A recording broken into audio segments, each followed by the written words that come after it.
like we had earlier. Definitely not as tight, still of concern. And this is State Highway 29 coming into Bray. This is 1, 2, 3 miles to the southwest of Bray, and it's moving at a mile a minute, okay? You got 3 minutes in the town of Bray before this is going to be moving right overhead and racing up to the northeast. So here, let's give you some of these county roads. This is Cason Road and Goodnight Road, also Goodrich Road. Goodrich Road. Okay, Goodrich Road, got it. Coming into the town of Bray. Ongoing tornado warning for folks in Bray. You've got to be in your safe spot. Make sure you're in the lowest level of your home, away from any windows. Get the kiddos, if you can, put them into an interior closet. If you don't have a shelter or a safe room, that's a good spot to get. If you can put a helmet on the kiddos, it can help as well. One of the big things, of course, is flying debris that we get concerned about in these situations, and you want to protect your head. If you can put a mattress, blankets on top of you, kind of put as many layers between you and the outside elements as possible. That's what you need to do in this situation. This storm likely produced a brief tornado on the north side of Eureka Lake, and it has continued to spin and circulate ever since. Okay, so here's State Highway 29, the latest location, just a couple miles southwest of the town of Bray, moving at about 60 miles per hour. What does maximum rotation look like now, Hannah? There it is. Okay, still intense. It is still very much rotating. Okay, that data is just back to the southwest a little bit. Let's go to reflectivity, because this thing's going to be wrapped in rain. Look at that. Look at the core. The circulation is right in the core of that storm. You won't ever see the tornado if it's there. You're just not going to see it. What does hail detector have for hail sizes on the northern sides of Stevens County? Okay, so nickel, dime, up to quarter size hail with this. The hail core has come down, and in a minute, if you can, we'll show the storm strength and just kind of get an idea, Hannah, of how this thing has pulsed up and pulsed down, which is very common. We hope the back edge of the rain continues to catch up with this, and the line of storms to the north, it'll kind of get absorbed eventually, but we're not there yet. This thing is still kind of by itself. So here's storm strength. We're kind of in the middle of the road with this storm. And if we lapse it, you'll be able to see how it kind of comes and pulses up, pulses back down. It was very intense over Duncan, started to pulse back down, and then coming into Bray, it's actually ramping back up. So this is storm strength.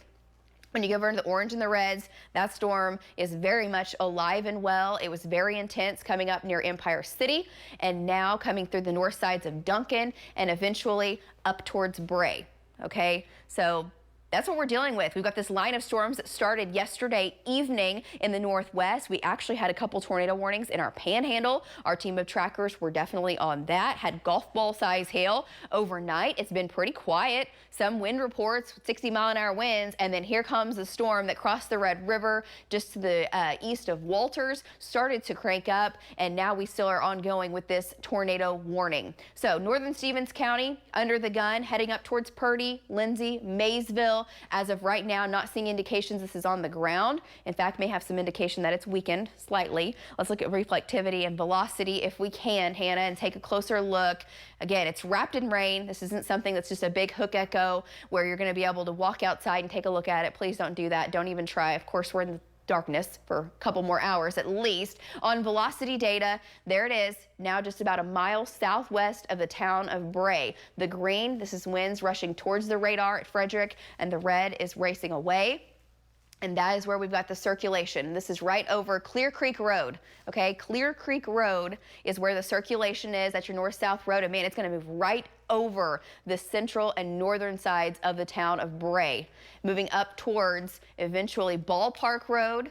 And this is going to be Miller Road is the north-south road in northern Stevens County, right under the tornado warning as we speak. Let's take a look at the correlation coefficient, look for debris detector, and see if there's anything showing up. Still not seeing any indication as far as debris being lofted that this thing is on the ground doing damage. That's a good thing. We don't want to see that at all. That's when we know for sure that we've got this thing actually doing damage and hitting structures or hitting trees and lofting it up where radar can pick it up. Debris detector is not detecting that. That's a good thing. But it is spinning, it is circulating, and as far as the state goes and all the storms that we have combined, nothing is as intense as this one. Let's take a look further to the south, Hannah, just kind of zoom it out, give us a broad view, and we're still watching storms down in Texas. They were tornado warned at 4 a.m., and those will eventually be making their way up into the Pauls Valley, Wynnewood, Ardmore, Marietta area. As of right now, nothing severe. Pauls Valley, Wynnewood, you're getting some rain.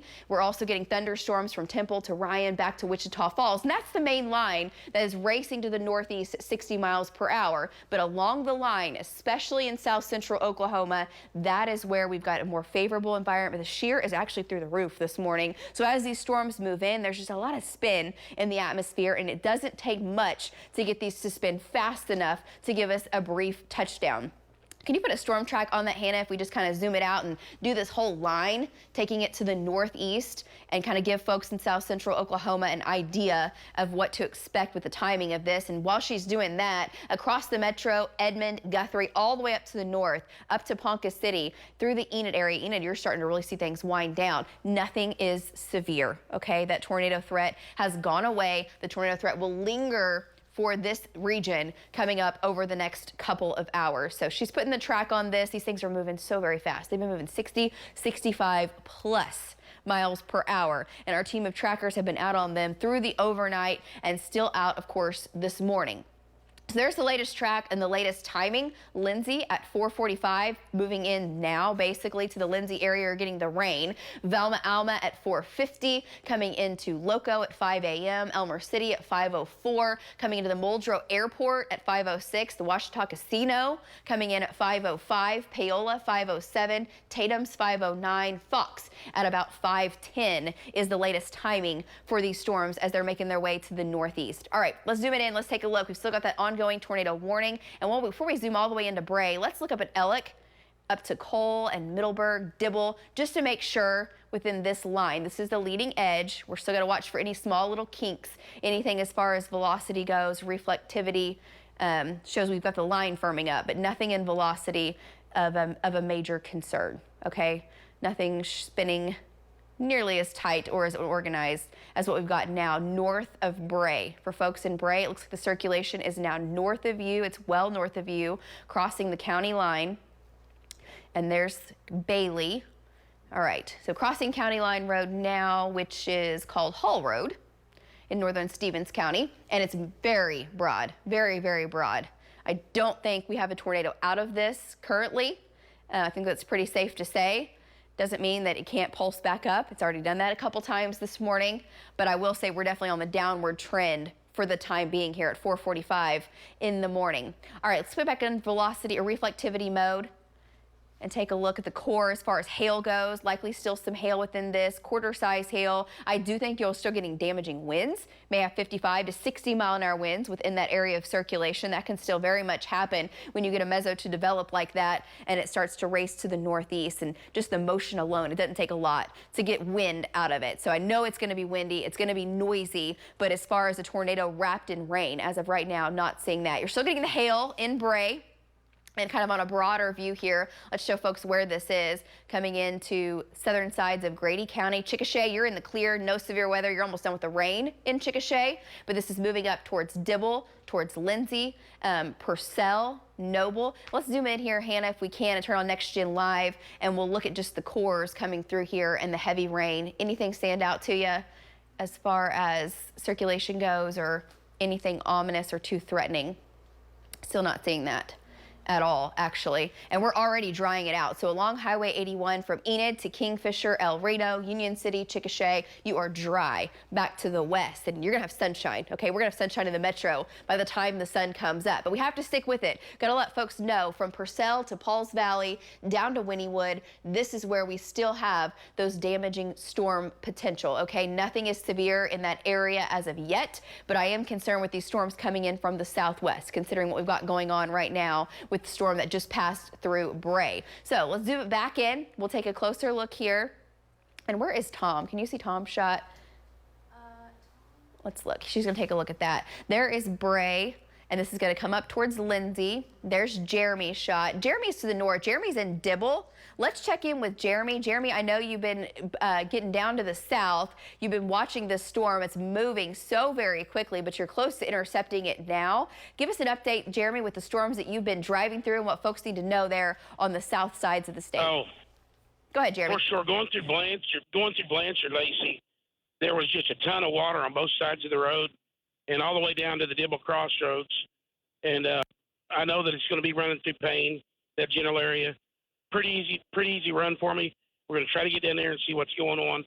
We'll keep a close eye on it. Back to you, Lacey. Okay, we know you will. So just for folks that are getting out and hitting the roadways, just know you've got to use caution. There's a lot of ponding on the roads. Of course, Hannah will go back to traffic updates here in a little while. Right now, we're very much still in the thick of it with weather updates and giving you the very latest on the ongoing tornado warning coming into the south sides of Grady County. There's a look at Velocity, the small community of Bailey, north of Bray, and we're starting to see maybe a little bit of a tightening of that area of circulation heading up towards Cox City.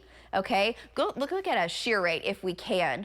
And yeah, shear rate still not too awfully impressive, but it's spinning. It is definitely spinning, and this will eventually be moving over towards Highway 76 and going to continue to make its way off towards the east. What does max rotation look like as well? Just kind of get an idea. Not as intense as what it was, no indication this is on the ground, but man, the track of it was moving northeast at 60. It's actually lifting more northerly, and it's continuing to do so east of Bailey now, and this is going to be Cox Road 1590 and North 2940 Road are kind of the county roads in this area in southern Grady County. And that's the area where we've had the circulation that really crossed the Red River, moved up near the Temple area, really started to tighten up, could have easily produced a brief tornado. At one point, it looked like we had debris lofted in the air. That's when we issued our own News 9 tornado warning. Now it's still spinning like a top, making its way up to the north. Let's zoom it out and kind of give folks in Chickasha an update, and folks in Lindsay and Maysville where this is headed, and kind of get your bearings. There's Jeremy, there's Dibble, there's Payne, Lindsay. Lindsay, this is going to likely come very near to your location. Moving at 60, it'll be there in just the next few minutes. Hannah's been putting the storm tracks on it for you to kind of give you those updates of the timing through the morning. So that's what we've got going on. We had a line of storms that developed out west, and along that line, just these small areas of circulation. These storms down in south central Oklahoma actually flared up in Texas ahead of that main line. And when that happens, those are in a much more favorable environment to spin and to possibly produce tornado. And that's what's happened with this particular storm. Is that the latest speed, Hannah? Not yet. Okay, she's putting the track on there and updating it. You got to crank the speed up on these things because they're moving so very quickly. I mentioned earlier at a mile a minute the way it looks, and I do think this is going to put Lindsay under the gun. Okay, you're not under the tornado warning, Lindsay, but you've got to pay attention. Same thing for Payne and eventually up towards Purcell. So here's the latest timing. Lindsay 5:02, Kreiner 5:11, Purcell Lake at 5:18, coming into Purcell at 5:20, Lexington, if it holds together, 5:20, and Slaughterville by 5:25. Okay, tornado warning ongoing. That storm is starting to it kind of ebbs and flows. It really starts to spin down and it becomes very broad, and sometimes it quickly tightens back up. So we're watching it closely. Jeremy Carter is closing in on it, and we'll keep you updated. I want to come back up towards the rest of the state and give everyone an update here and kind of march up the line if we can. Okay, great. Next Gen Live, you can see the rain moving on through. Thunderstorms continue. Here's the heavy rain from Enid to Ponca City to Stillwater, down to downtown Oklahoma City, all the way down I-35. But see where it's not raining yet in south central and southeastern Oklahoma. The shear is higher down here, and this is the area still under the gun for that tornado threat. The tornado watch continues through the next several hours for this zone, and we are just quiet for folks in western Oklahoma. So if you're about to hit the roadways here in Oklahoma City, let's zoom it on in. Take a look. If you've got to get out and about, you're going to be driving in just blinding rain at times, ponding on the roadways. There's Tom Pastrano's shot. In fact, let's go to Tom if we can. Tom, you're in the Norman area. I see your shot. I see the rain that's been coming down in buckets, and it looks like you're starting to at least flooding. Give folks an update for the South Metro. Tom, go ahead. Yeah, over the past 20 minutes, the rain has really come down, maybe up to an inch, but there is some flooding around Norman. You know, Norman usually floods and rains like this, but water's going over the curb, and this water is flowing pretty swiftly. Back to you. And it sure is. It sure is, man. Anywhere from 1 to 2 inches has fallen in a very short period of time across the metro. So the concern for localized flash flooding or just some street flooding is a problem. You don't want to be driving through that at the speed limit, okay? And I can see folks down the line, Tom. It looks like starting to turn around. What road is that, Tom, that the car is turning around on? Yeah, this is 24th between Lindsay and Maine. Okay.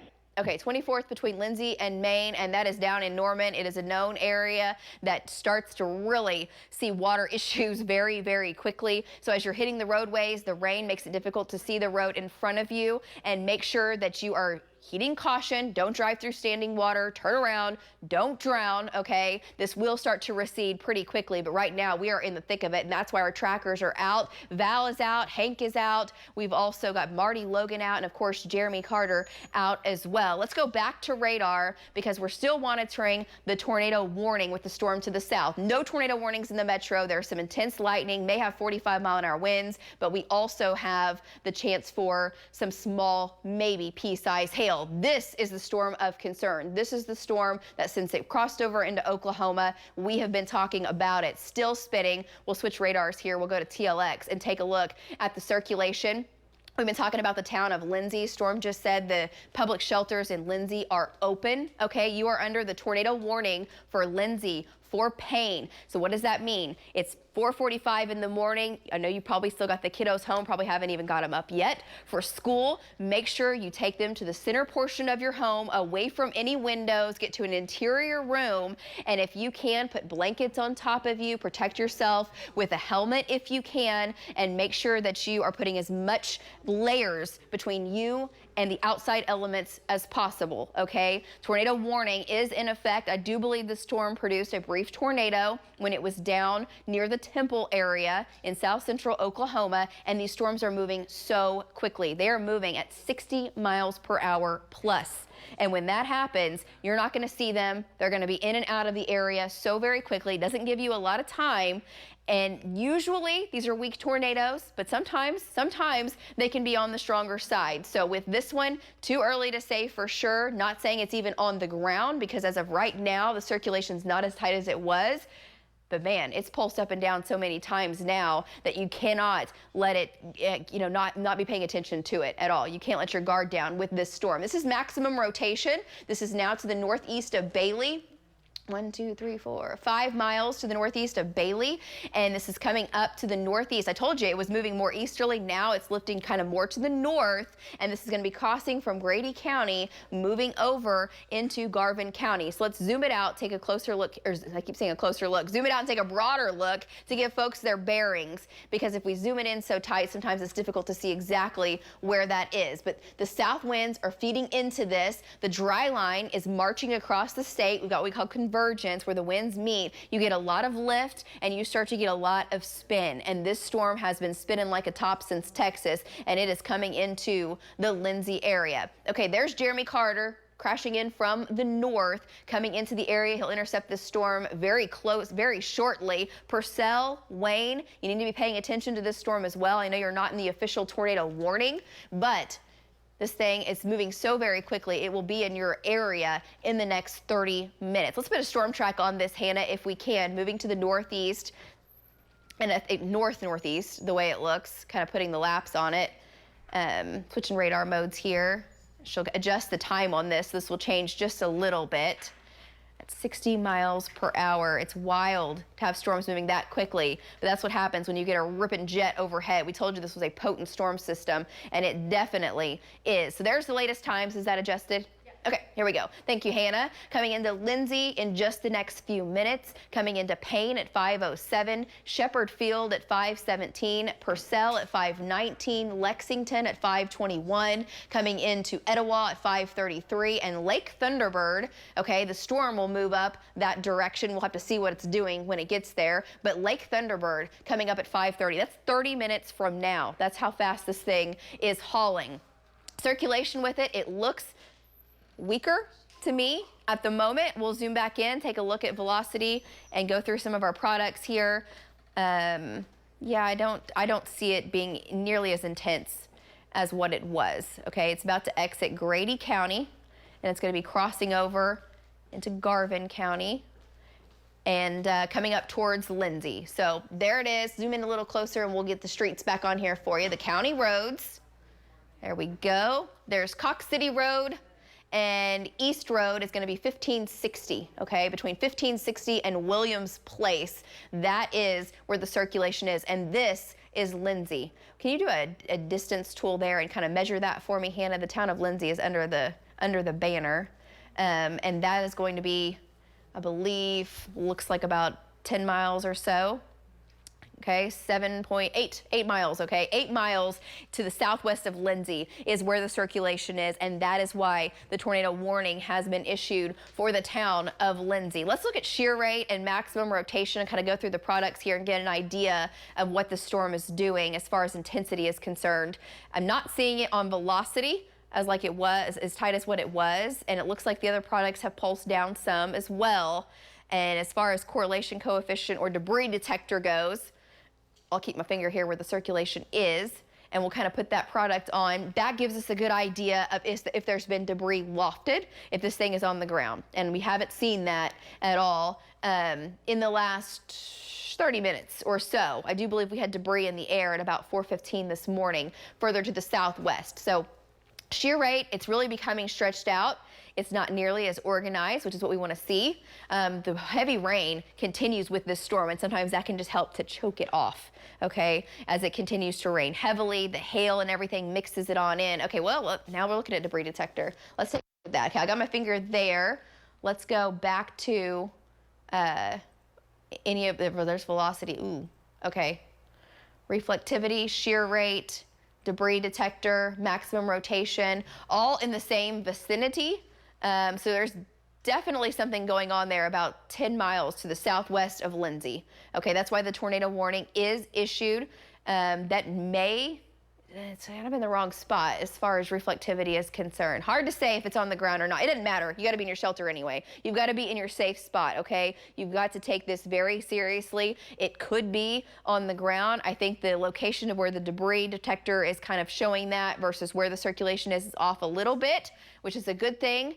But not to say this thing hasn't done damage, okay? If nothing else, in Lindsay, you'll get 60 to 65 mile an hour winds on the minimum side, okay? Moving up your direction, coming into town very shortly. On reflectivity, take a look at this. You would see this on reflectivity and you wouldn't think much of it, right? You would not think much of that. But when you start to see these little bands coming in like this, almost spinning around it, this whole entire thing is circulating, and then you've got the inflow coming in down near Purdy, and that's to the west of Purdy. Purdy, you're not going to get the damaging part of the storm. It's going to go to your north, but it is going to come up towards Lindsay. So now we can see the inflow notch. What does that look like on reflectivity, Hannah? Maybe try TLX and Frederick, and we'll just kind of go back and forth between the two and see which one gives us a better view. Okay, on velocity data, what does it look like? Okay, on that one, go back to TLX and let's take a look at that coming in to the southwest, and eventually the TDWR radar as well. Okay, there we go. So that inflow notch is the area of circulation, but it's nothing crazy. Shear rate can confirm that as well, along with maximum rotation. And this is going to cross Highway 76.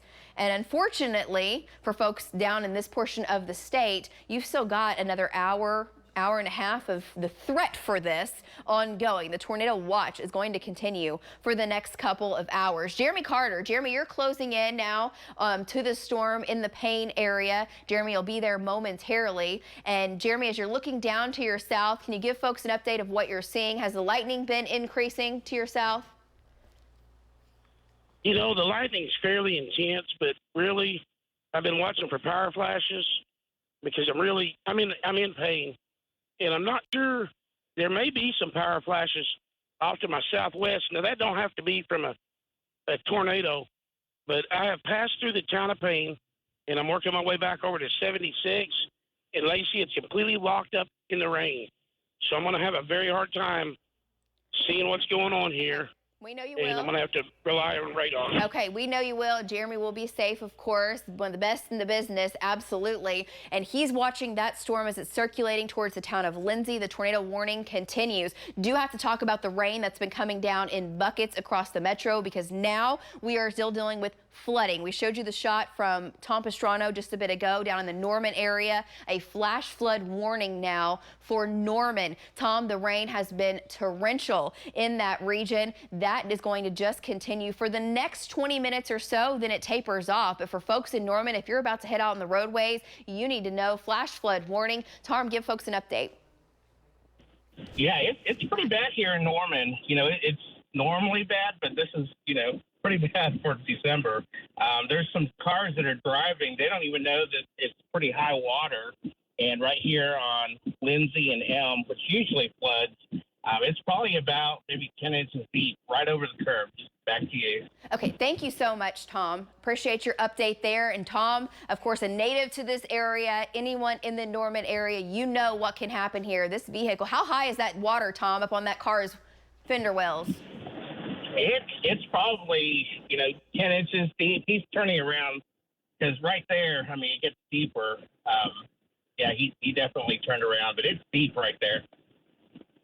He said, whoa, okay, he's got the wherewithal to know. Okay, so for folks, if you're about to hit the roadways, if you're about to send your teenagers out and about to get to where they're going, getting ready for school this morning or trying to get an early tackle on your Tuesday, there is flooding ongoing in Norman. We want everyone to stay safe this morning. Our team of trackers have been out monitoring the conditions, and Tom's been saying, hey guys, this water is stacking up very, very quickly. We'll get some radar estimates here in just a minute of the rainfall totals. There's a heavy storm that moved through, heavy rain moving right up over Lake Thunderbird now, coming up towards McLeod, Twin Lakes, and Pink, all the way down to Noble. A little area of circulation there over Lake Thunderbird as well, but that's what dumped, just that torrential rain, still raining heavily in another round about to move through the Norman area. The back edge of this goes from Yukon to Mustang, back down to Middleburg. Hank is in Moore, and we're watching this on the east sides of the metro. Still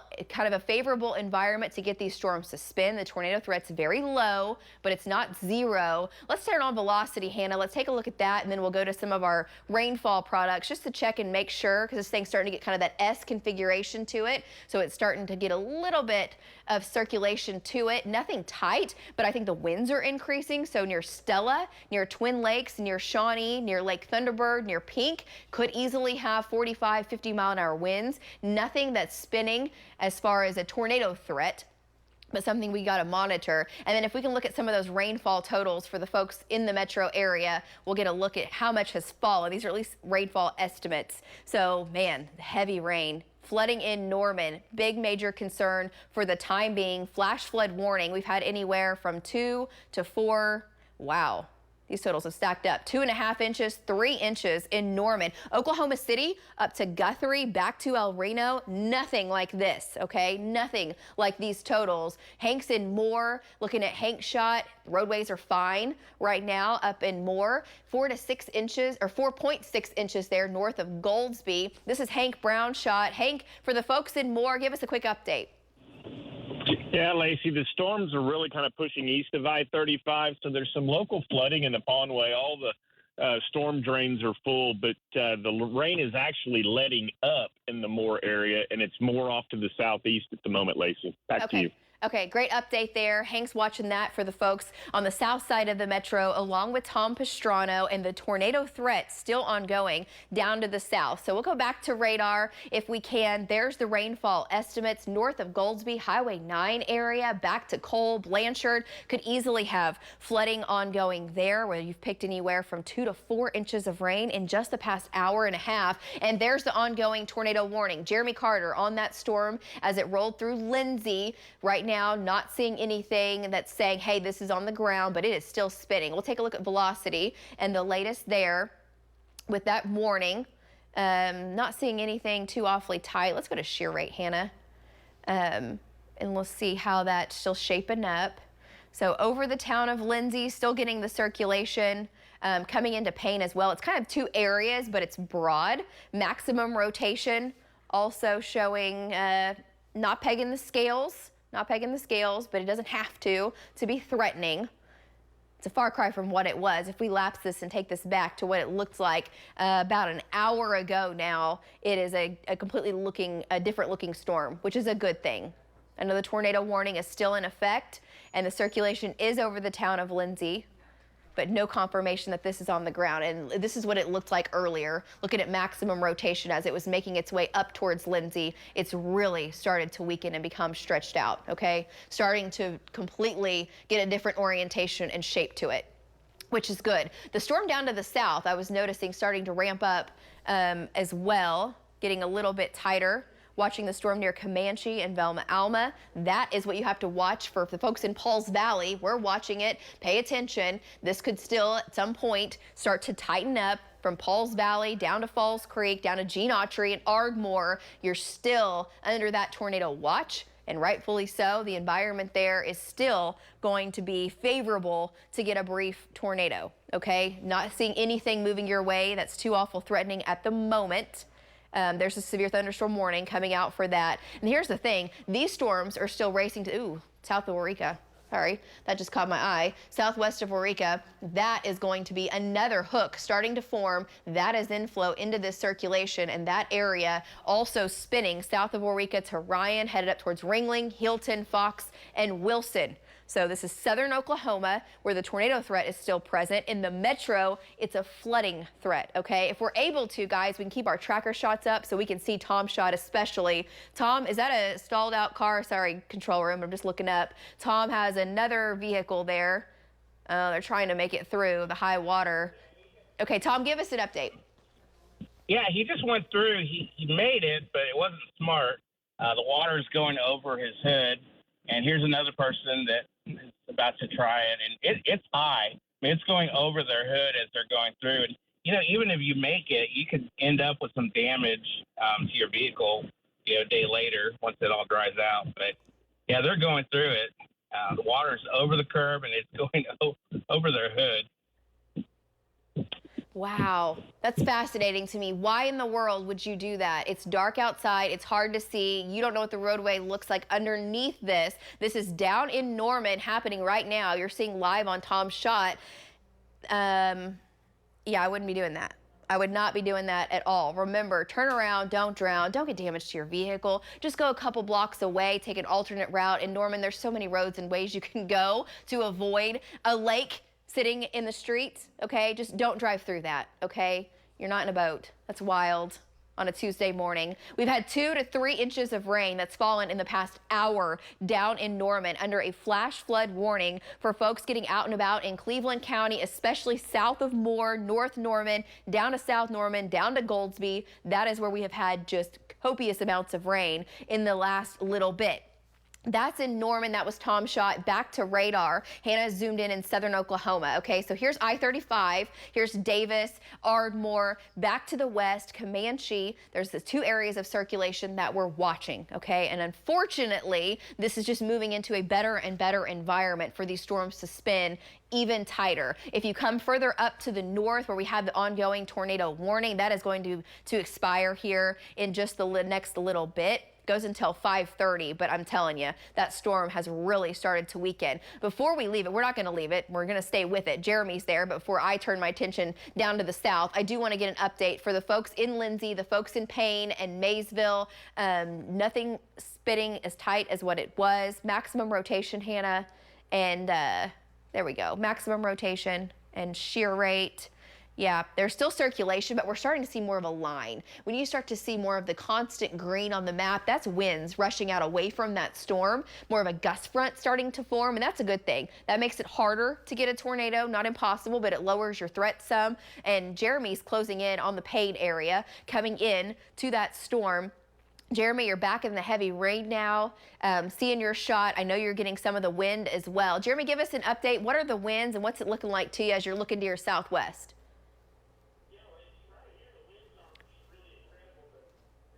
Jeremy? It's striking fairly close to us. Can you hear me okay? Yeah, I got you. Go ahead, Jeremy. I said I really can't make out a lot of structure. The wind ain't real incredible here. I'm actually just to the northeast of what would be the couplet. And I can't make out any structure. But I'm getting a lot of cloud-to-ground lighting, and really the roads are going to be a mess. Deep water on the sides, the bar ditches. That's all happening now. But we're going to have to watch this, and maybe I can, as it gets closer, get a visual on the base. Back to you. Okay, great update. It's going to be hard to see no matter what because it's going to be wrapped in rain. But Jeremy's saying his winds are not too out of control, not too crazy, but he has the heavy rain, and we're concerned about flooding and folks driving into high water, okay? Please don't do that. I know down in the southern sides of the state, there's also the tornado threat, and that's why our trackers are in that area to keep you up to date. Let's go back to radar. We'll show you what's going on. If you're just joining us here at 5:13, we've had this ongoing tornado warning. The storm crossed the Red River, moved up near Temple, Waurika Lake, ended up making its way up towards the Lindsay area. Now the tornado warning will go away, and right now we're not seeing anything within this that's spinning too awfully tight or of concern. Okay, it's really stretched out now. So let's zoom it out on shear rate, Hannah, and let's just take a look and kind of go up this line. Off towards the east, we're watching the area that we were talked about that moved over Lake Thunderbird, over towards Pink and Shawnee. The line continues from Meridian to Arcadia, all the way down to Tinker Air Force Base. Val's been in the very heavy rain in Edmond, watching that line as well. And we're watching a little area that's trying to get some circulation to it near Midwest City. Nothing that I'm seeing that's saying, hey, this is going to produce a tornado, but these are the areas that just pulse up, pulse back down, and this is what we're watching for. This is why we're here, and this is why we're on. So let's go back to reflectivity and take a look on Next Gen Live and see if anything's kind of poking out ahead of the line. Main line from Arcadia to Langston, and then kind of jumps apart from McLeod back to Pink and Etowah. Let's lapse this, Hannah, for folks in Shawnee. As this is approaching you from the west, this line is pulling in all the rain back into it. You can see it kind of feeding up into the line. And sometimes when those kind of collisions happen, you can start to get some areas of spin, but nothing too wild. Let's take a look at maximum rotation and velocity and kind of go through some of those products and see what we're dealing with here for the folks in Shawnee. Okay, nothing too crazy as of right now. Definitely have the chance to get some 45, maybe some 50-mile-an-hour winds out of that. And on velocity data, how's it shaping up? We can go to the TDWR if you want, Hannah. This will work too. Take a look near Pink. So near Pink, you can see we're starting to get a little bit of spin, a little bit of circulation. It's not tight. It's not like what prompted the tornado warning down to the south, but it could as it goes down the road and it evolves, okay? These things will go from just barely spinning to a tight area of circulation very quickly, and we're watching that for you, Shawnee. We'll keep you updated. Back down to Tecumseh, it's coming over Twin Lakes down north of Pink along I-40, and let's just keep jumping to the south, Hannah. We'll just kind of work our way down the line. Down to Purcell, that's the leading edge of the line. No areas of circulation there. Lindsay, Payne, very stretched out circulation there, so no tornado warning. Let's keep going further down the south. Here's Elmer City, Hennepin, and Ratliff City, down to Fox and Healton, and here's a couple of new areas. Okay, some floodwaters in Norman, what'd you say, Matt? Okay, yeah, if we can get Tom shot up, we're just watching the Norman area of the folks trying to drive through the floodwaters. Please don't do that. Do not. Now we're getting more traffic, more headlights, more folks getting out and trying to hit the roadways. A flash flood warning is in effect for Norman, okay? Flash flood warning for Norman. I would say that extends back to Goldsby, okay? That's where you've had 2 to 4 to almost 5 inches of rain in a few areas in just the last hour and a half. And that is a lake right now. Let's check back in with Tom. Tom, it looks like some of the folks are saying, okay, wait, I probably shouldn't do this. Give us your exact location again, Tom. Yeah, right now I'm on Flood or Lindsay and Elm, sorry. And right now, the good thing is the rain has ended. So maybe in about 30, 45 minutes, a lot of this water will recede. So you just have to wait just a little bit longer, have some patience. But right now, it's a no-go. I mean, there's water everywhere. Back to you. That's a great update and just excellent advice. Currently, it's just a no-go, okay? Please don't drive through that. There are areas in Norman that you can get around just fine, but if you come up to standing water, just turn around, find an alternate route. Look at that. Look at that truck. Look at that pickup. It looks like a boat making a wake in the middle of the lake.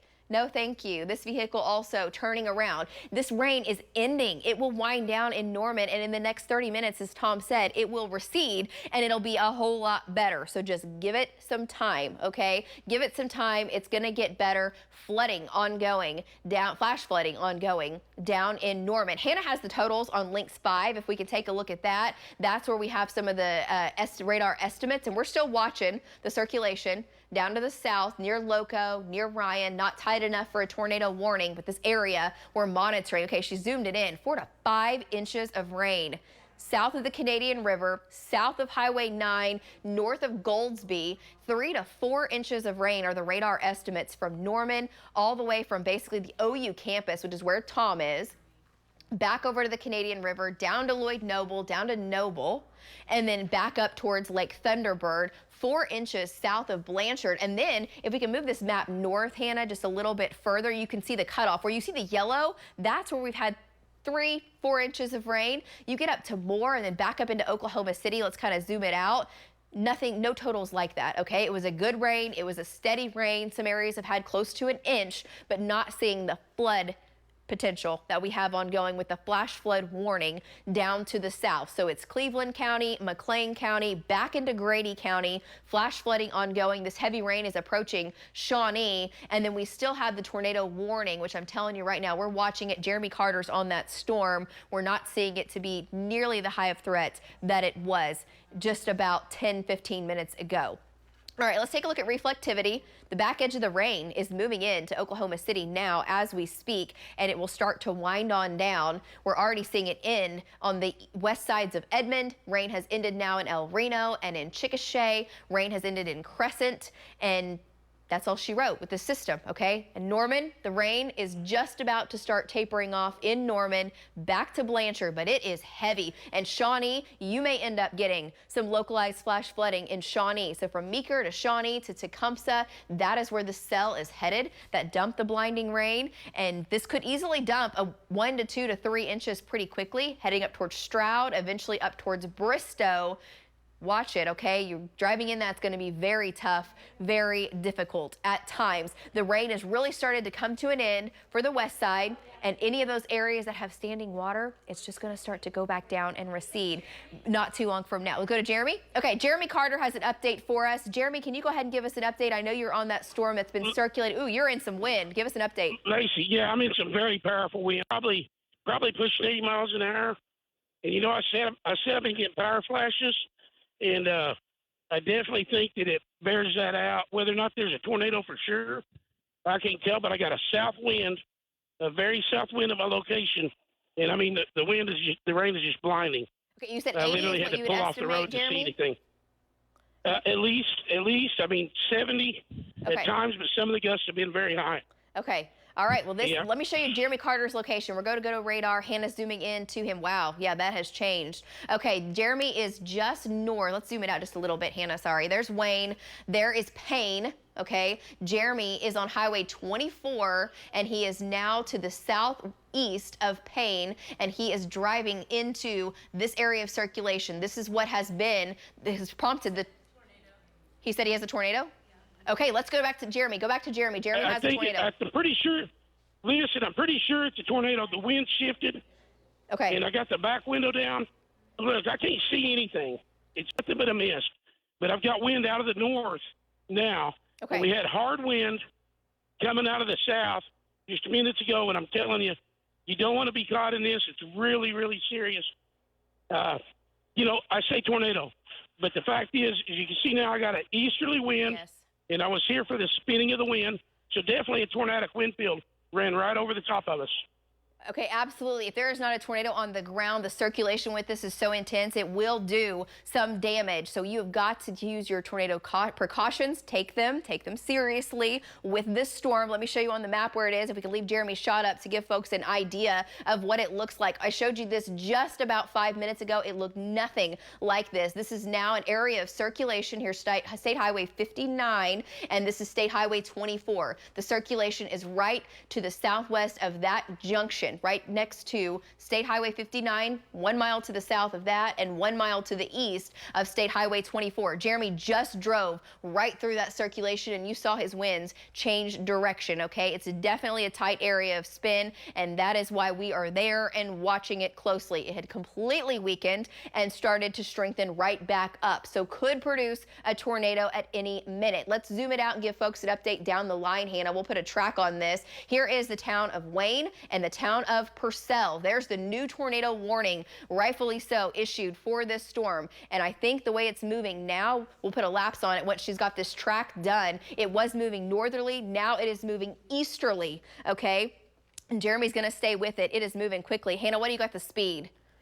Okay, at 50. So moving at 50 miles per hour. That thing is moving so very fast, approaching the town of Wayne. Wayne, it'll be there in the next 6 minutes, okay? Wayne in 6 minutes, coming over towards the Muldrow Airport at 5:39. Rosedale coming up at same thing, 5:39, and coming up towards Winnett at eventually at about 5:40, okay? Those are your times. I do believe it's going to be just near and to the south of the town of Purcell. So if you're just waking up and joining us, it's 5:23. We have flash flooding ongoing in the town of Norman, where you've picked up 2 to 4 inches of rain, nearly 6 inches of rain near Goldsby. Tom Pastrano is in that area, bringing you those flash flooding shots. And we also have a tornado warning ongoing down to the south, okay? Down to the south. This is going to be in McLean County. And there is the spin. Jeremy Carter is right there. Jeremy, this is just on the nose of your hood. This is moving to the east, and it's basically the circulation. There's the update. There's the circulation. It's not as broad. It's tighter, okay? The circulation is tighter right on Sooner Avenue. And Hannah, can you see that east-west roadway there? Okay, there's State Highway. It's just 1 mile south of State Highway 59. Jeremy, I want to get an update from you. You are looking off towards your east as this thing is pulling away and headed towards the town of Wayne. Wayne, you have got to take your tornado precautions. Get into the center, most interior portion of your home. Make sure you are there and getting away from any windows. Winds to at least at times 80 miles per hour is what Jeremy has been driving into within this, and could have a tornado on the ground. Jeremy, you're driving in a lot of water. It's just copious amounts of rain. Give folks an update. Oh yeah, Lacey. This is what I know I can say. There was a limb down on the road when we relocated, but the fact is, you got to see firsthand just how powerful that wind was.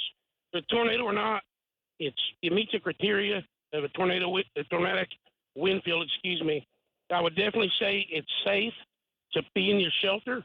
Mobile homes don't work, even for a tornadic wind field. Not necessarily a tornado. But anyways, I'm a little bit excited. It was kind of exhilarating back there. However, people are going to have to take precautions very serious with a storm like this. Back to you. Absolutely. Jeremy, you're a professional. You're one of the best at what you do. Absolutely. And was right there in that circulation to bring you that update. Those winds, when Jeremy was out just about 5 minutes ago, to at least 80 miles per hour. That's why the tornado warning has been prompted, and this is heading towards the town of Wayne as we speak. I know the sirens are sounding in Purcell. Folks in Purcell, we'll show you on the map where this is located. Jeremy's shot, we'll keep it up, of course, for the tornado warning. But you can see there's the town of Wayne. Here's the circulation over to the west now. It's basically, let's see, 1, 2, 3, 4. It's about 4 miles to the west of Wayne along Highway 59, moving almost due east now. It's stretched out a little bit from what it was when Jeremy intercepted it just a bit ago. But man, the folks in Purcell right now, it looks like the circulation will go just to your south, This is going to cross I-35. This is going to cross Highway 77 and come into Wayne, almost directly over the town of Wayne, the way it looks. And Hannah, if we can zoom out, I know there's another circulation we're watching to the south, kind of in the same area, another tornado warning now, and this one's going to be for that area near Loco. Okay, near Loco. Tornado warning, 2 ongoing tornado warnings. There's the circulation south of Velma. Okay, this is going to be about 4 or 5 miles south of Velma. This is going to come up near the town of Elma as well. And we're talking movement around 50, 55 miles per hour. And it looks very similar to what the storm looked like earlier that could have produced the brief tornado. Okay, these circulations happen so quickly.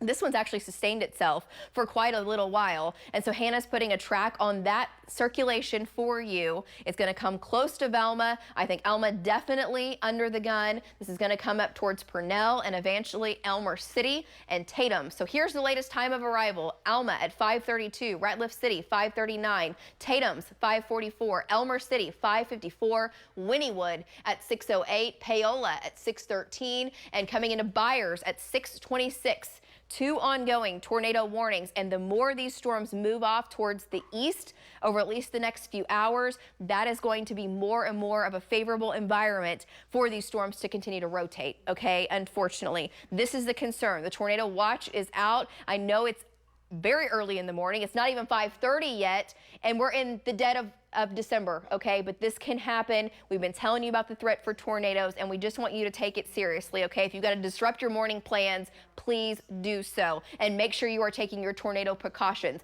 Dear Velma, near Elma, back over to Ratliff City. This is Stevens County, and this area is spinning like a top, okay? Let's go take a look at this storm real quick if we can, Hannah, and let's look at a debris detector, and let's just see what it looks like in this zone for any type of debris lofted. Not really in the right spot. There's a lot going on with that storm. It could be on the ground. It could be on the ground. We're not seeing any definite debris in the air. Okay, this is tornado warning for Stevens County. Moving up to the north. Let's go further to the north to our other tornado warning that Jeremy Carter is on. Jeremy is on the storm that's headed towards Wayne. We're going to switch radars here, and Hannah will zoom in and take a closer look. There is some big time wind over Wayne. Wayne getting 60, 70, maybe some 80-mile-an-hour gusts. The circulation is still to the west of Wayne. Let's look on shear rate, and that's when we can start to determine where the actual circulation is. So we've got the area right over Wayne and just to the west of Wayne. This is a big wind field, as Jeremy had been saying, and you saw it in Jeremy's shot.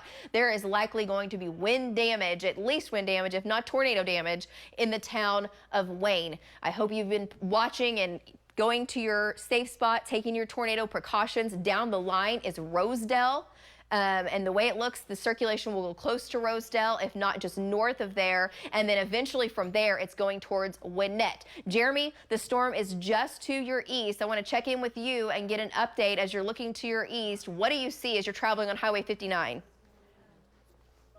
Lacey, really, there ain't nothing to see right here. This thing is moving so stinking fast. I mean, when it came over me, I basically had to park in a ditch and sit still.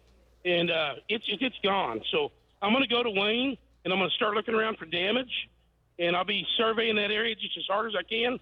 But definitely looks like a tornado on radar to me, and the winds, I would say, verified it.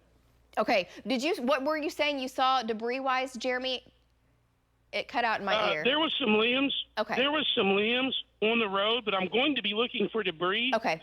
Because looking at the velocities and seeing what I felt back there, I think that no doubt there's a tornado has at least had intermittent touchdowns through this path. Okay, I would agree with you, Jeremy, 100%. And you're the one right there looking at it. So keep us updated. Folks in the town of Wayne, you've got to be in your safe spot. And we're watching the storm down near Velma, Alma as well. Here in the metro, we still have flooding ongoing. We have no tornado warnings ongoing in the metro. Not a tornado threat. Currently, we're watching some circulation near Shawnee, but it's a flooding threat for the folks in the South Metro. Oklahoma City, looking good. Rain is winding down. But in the South Metro, let's check in with Tom Pastrano. Tom, you've had the flooding. It looks like a stalled car now in Norman. Give us an update for folks in the Norman area, because that's a dangerous situation for folks getting all that water as you're trying to drive at high rates of speed. Of course, it's not rushing water. This isn't a river, and it can be avoided. But give us an update, Tom. Yeah, right now I do have 2 cars that are stalled. They were floating a second ago. The water is receding as the rain has let up quite a bit for the last 20 minutes. So we don't have long to go, but right now the city is a mess. I can see emergency vehicles down the road. So I'm pretty sure Jenkins, all the areas that flood in Norman, 24th, those are probably all dealing with the same situation where cars are stalled. Back to you.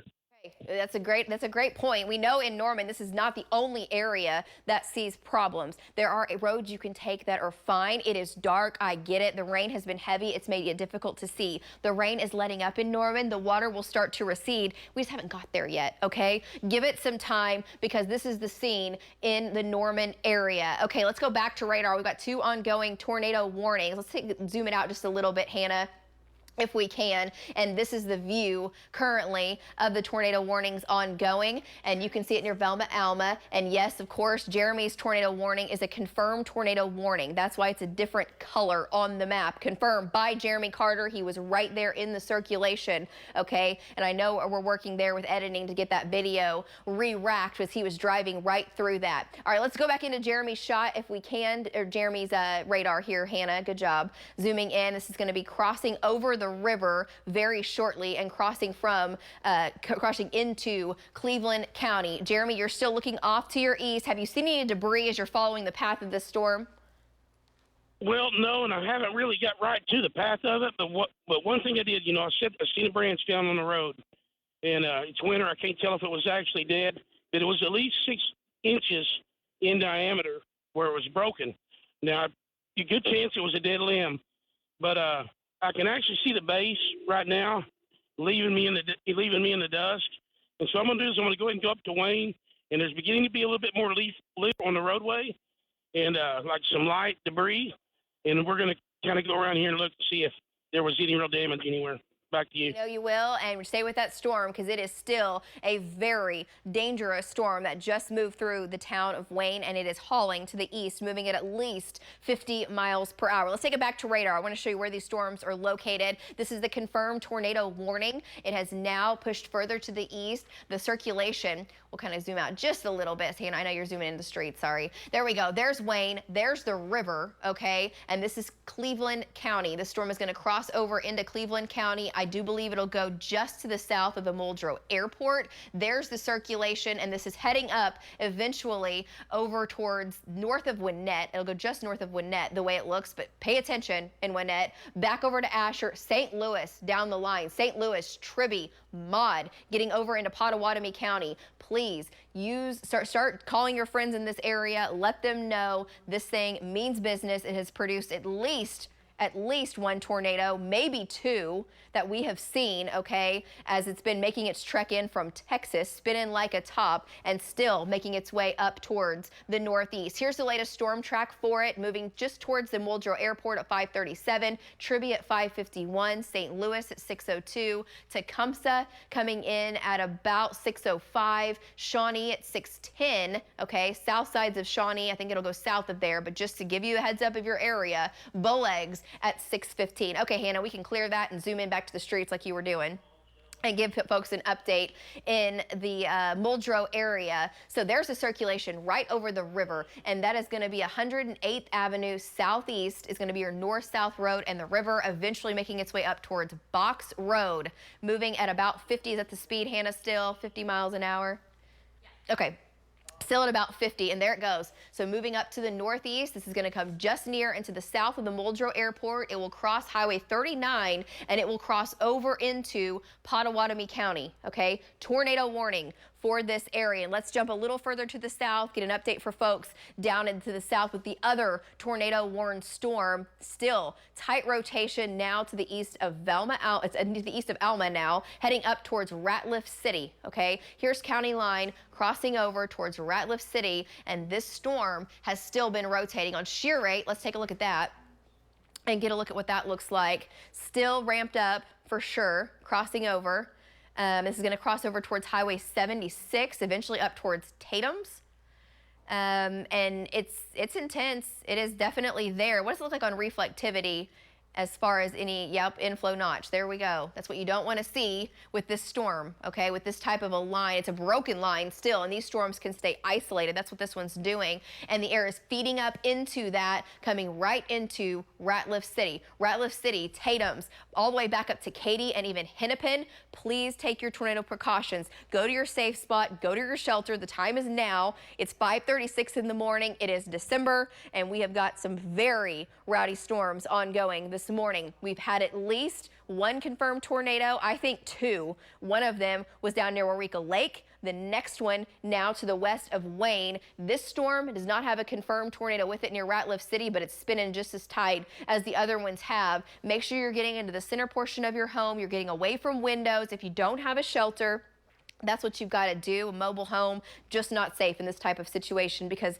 if you don't get the tornado, your winds could be 70 to 80 miles per hour coming into Ratliff City as we speak and eventually making its way up towards Hennepin. Okay, broad view. Let's do that, Hannah, kind of a statewide view just to give folks their bearings. We've got the 2 tornado warnings to the south. We've got flash flood warnings going on in Norman, where you've had anywhere from 2 to 4 inches of rain. We've had 4 to almost 6 inches of rain near Goldsby with those storms, and nothing severe once you get into the Oklahoma City area and points to the north, okay? And in fact, western Oklahoma completely dry. In Norman, your water's going to go down. We just haven't got there yet. So let's zoom it back into central Oklahoma, kind of go over to the Shawnee area. Hannah, that's where we've had the line is just moving into Shawnee. I don't see anything rotating. Have you noticed anything along that area?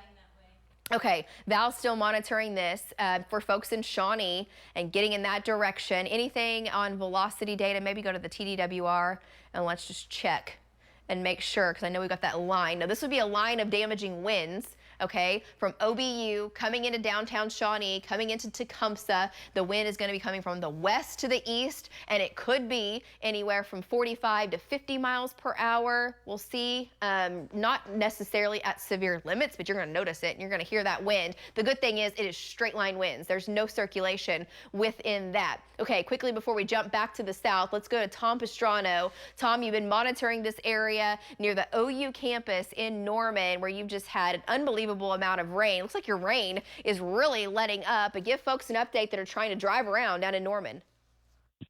Yeah, I would still wait maybe another 30 minutes. It's pretty chaotic. I hear a lot of emergency vehicles in the background, see some lights up ahead.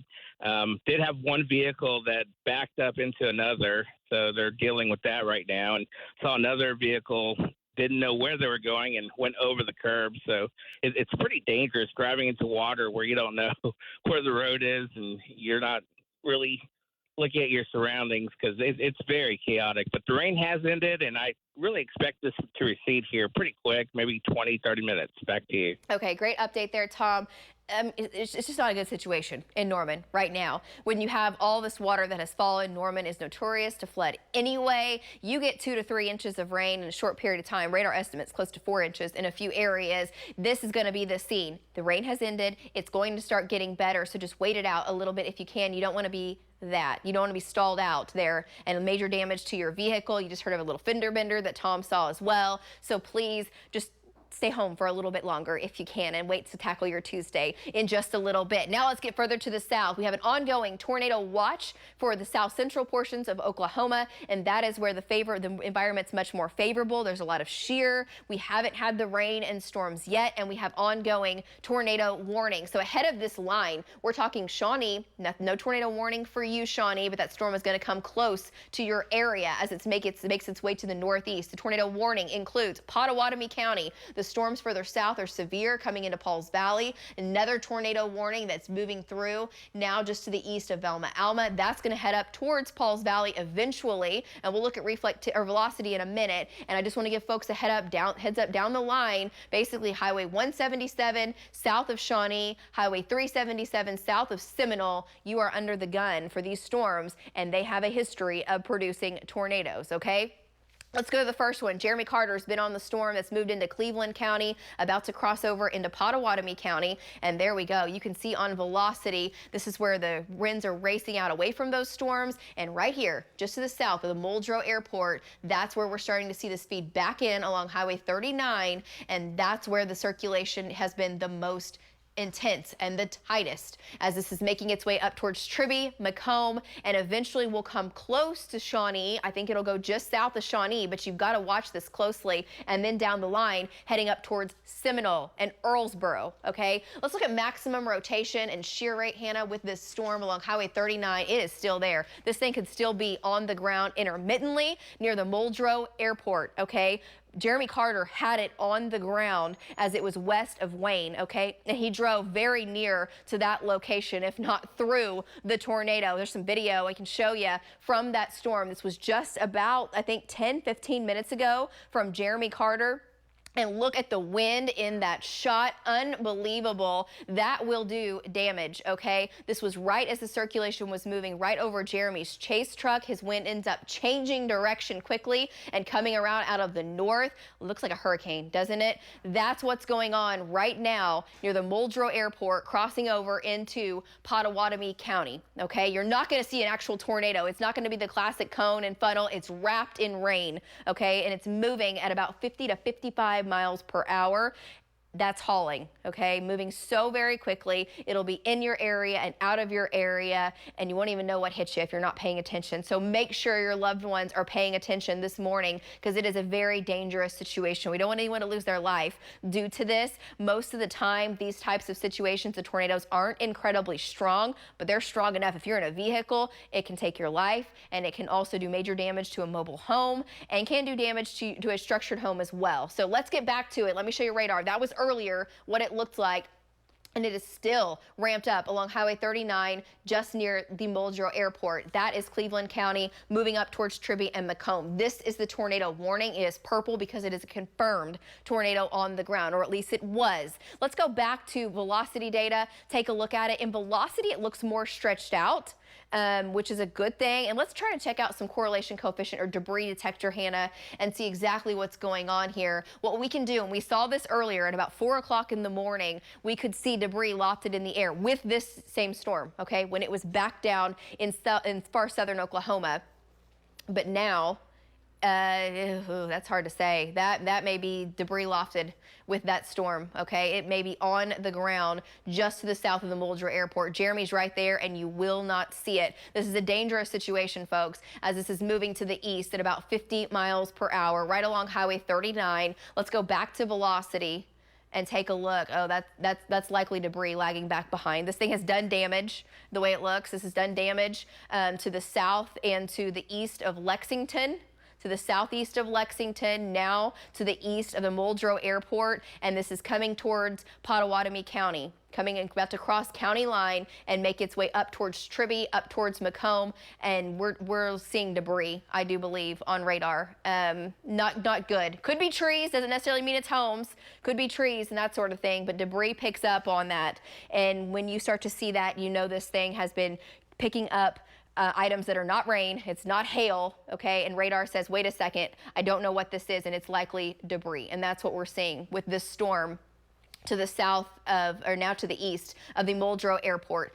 So here's the latest time of arrival. Hannah's giving that to you. It looks like it's going to go south of Shawnee, but Tecumseh moving towards your area at 6:06, coming towards Harjo at 6:09, coming towards Maud at 6:09, Earlsboro 6:13, down the line in Seminole 6:18, Wewoka at 6:27, Paden at 6:35, and Boley at 6:39. Likely a tornado on the ground. If it has lifted, it has done so very recently, and it could touch back down. This is going to cross Highway 177 and make its way up towards Tecumseh and eventually over into Seminole County, and just to the south, another tornado warning. Hannah, let's quickly jump to the south and get to that next tornado warning as well. This is going to be for the storm near Rosedale, coming towards Winnett and Asher. Okay, so we've got two areas of circulation basically right next to each other. We were watching this one when it was further to the south near Paola, but concern with this storm coming up towards the river. You can see this little bit of an S shape right here coming up towards Winnett and Asher. That is another area of tight circulation. Not confirmed on the ground, but it is getting there, and it is spinning up very quickly. Heading up towards Asher, St. Louis, tornado warning for you. We have 3 ongoing tornado warnings as we speak. If you are in these areas that we're naming off, I know it's dark, you're not going to see anything, there's blinding rain, please take your tornado precautions. You're going to go to the center portion of your home, get away from windows. If you've got a shelter, now's the time to use it. Your safe room, now's the time to use it. Get the kiddos, get the dogs, load them up and get down there and get safe, okay? Get away from windows and any flying debris. Unfortunately, I think the storm near the Muldrow Airport had debris lofted in the air. It looked like it did do some damage. Hopefully it was just trees that it hit. We won't know for a next little bit. Jeremy Carter is right there coming in on it. Jeremy drove through the very beginning stages of that tornado as it was forming, and now the circulation's getting tighter right in the far southwestern portions of Pottawatomie County, crossing the river, coming up towards Winnett. And this is going to go north of Byers. Let's turn on shear right now, Hannah. I bet if we've got the latest update, that's not going to look, yeah, that's not good. It's getting tighter, okay? Coming up towards Winnett, coming up towards Asher, coming up towards St. Louis. And we're still watching the area that's to the southwest of Tribby. Those are two areas that we're watching. Folks, in Byers, you're going to get strong winds. Okay, strong winds. That particular circulation is to your north. We're also watching an area coming into Byers. It looks like more of a damaging wind threat. Either way, whether it's a tornado or it's damaging winds in Byers, you need to be in your safe spot. Okay, I think the true circulation is to your north. Now, if we can briefly, I want to show the next tornado warning down the line, which is going to be right here coming towards Hennepin and Tatum's. Any updates on that, Hannah, that you've seen? This is coming into the Tatum's area, still ongoing. Doesn't look nearly as organized as what it was, but this environment's still very favorable. Doesn't mean that this is lifted. We're just covering all of them here. There we go. There's the track for it. Coming through Ratliff City to Tatum's to Hennepin. Eventually, this storm is going to make its way from Hennepin up to Wynnewood and Joy. Okay, Wynnewood and Joy. There's the tornado warning. Ratliff City and Tatum's maximum rotation showing that storm is still something that you need to pay very close attention to. Not saying it's on the ground, but the way these storms have gone, you want to treat it like it's on the ground. Okay, treat it like it's on the ground south of Tatum's, heading up towards Hennepin, and eventually up towards Joy and Wynnewood. That is the furthest south tornado warning that we have, right, Hannah? Nothing further from that you're watching. Okay, so these three storms are what we're watching. 3 tornado warned storms, not to mention we've had the flooding in Norman, which is getting better. The flooding in Norman is getting better. Tom Pastrana, I've been watching his shot. He's been giving us updates. Our team of trackers have been out. Jeremy Carter drove very near, if not in, the circulation from this storm as it really started to spin up just to the east of Lindsay. Now we've got the rotation now crossing over into Pottawatomie County, north of Highway 39, racing to the northeast, and the next circulation down the line is right here to the southwest of Winnett. So let's go back to velocity data if we can. I know Hannah's running several things over there this morning. Okay, the Winnett tornado is confirmed on the ground. We have 2 tornado warnings right now, kind of back to back within this line, and each of them have produced a tornado. This tornado just to the southwest of Winnett, crossing the river, coming up again towards Highway 39 and Asher. Winnett, can't say it enough. You have got to go to your safe spot. The small community of Winnett, if you know folks in that area that may be sleeping, maybe their alarm hasn't gone off yet, it's 5:49 in the morning. Please let them know you have got mere seconds before this is on top of Winnett doing damage. Okay, make sure that you are getting into the lowest level of your home. You're getting away from windows. Gather up the kiddos, gather up the pets if you have time, and make sure you are doing what you have to do to protect your body, your head. A helmet is a great idea. Get on as many a mattress and blankets, that sort of thing, to protect you from the outside elements. That's what you have to do in a situation like this. In a mobile home, it's a very dangerous safe to be. It's just not safe to be in a mobile home in this type of a situation. Let's go to debris detector, Hannah, and see if we can pinpoint that for the folks southwest of Winnett.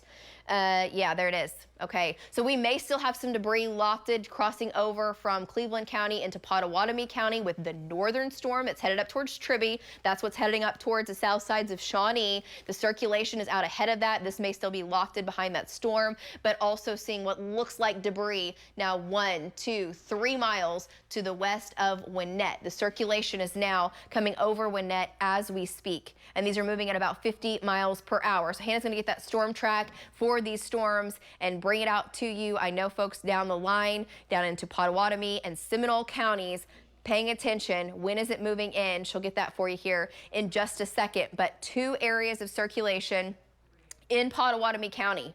Okay, in Pottawatomie County. One of them is north of Highway 39. One of them is south of Highway 39, racing to the northeast. There is the track on the storm near Winnett. The storm just near the town of Gwinnett coming into Asher at 5:57. St. Louis at 6:04. Maud at 6:10. Bowlegs at 6:16. The Creek Nation Casino at 6:30. Okemah at 6:47. Golden Pony Casino at 6:42. If you know folks at the casino, let them know a tornado warning, and this storm has had a confirmed tornado with it. Okay, Golden Pony Casino 6:52, Walika 6:52, Henrietta eventually at 7 o'clock this morning, and that's moving over into Mulkey County. These storms are still moving at 50 miles per hour. All right, let's clear this off and we'll kind of zoom it out and show you exactly where this is ongoing, where things are happening, because it's changed so quickly over the last just couple of hours. We went from storms overnight, really not doing a lot, to now this 3 ongoing tornado warnings to the southeast. Now this area from Henrietta back to Seminole, Holdenville, Ada, Sulphur, back down to basically Ardmore, primed for these storms as they move on in, and they could stay very intense. The rain has ended in Oklahoma City. We're dry in Guthrie. We're dry in Hara. We're still dealing with thunderstorms in Shawnee. The storms in Shawnee not tornado warned, but let's zoom it in and take a closer look and go down the line, Hannah, and we'll hit all 3 of these tornado warnings. For folks in Prague, in Shawnee, in Tecumseh, the storms that are currently moving through, they're not severe. It's heavy rain. The storm that is crossing over now in Pottawatomie County, this hook right here, coming into Tribby, that is going to make its way up towards Tecumseh and Earlsboro. I believe it goes south of Shawnee, but Shawnee, you got to pay attention. If this thing jogs a little further to the north, you're going to be under the gun with a tornado threat. This thing has had a confirmed tornado with it. Can't say if it's lifted as of yet. The circulation's not quite as tight. A little further to the south, let's jump down to the next one, Hannah. Gwinnett, that's the next tornado warning.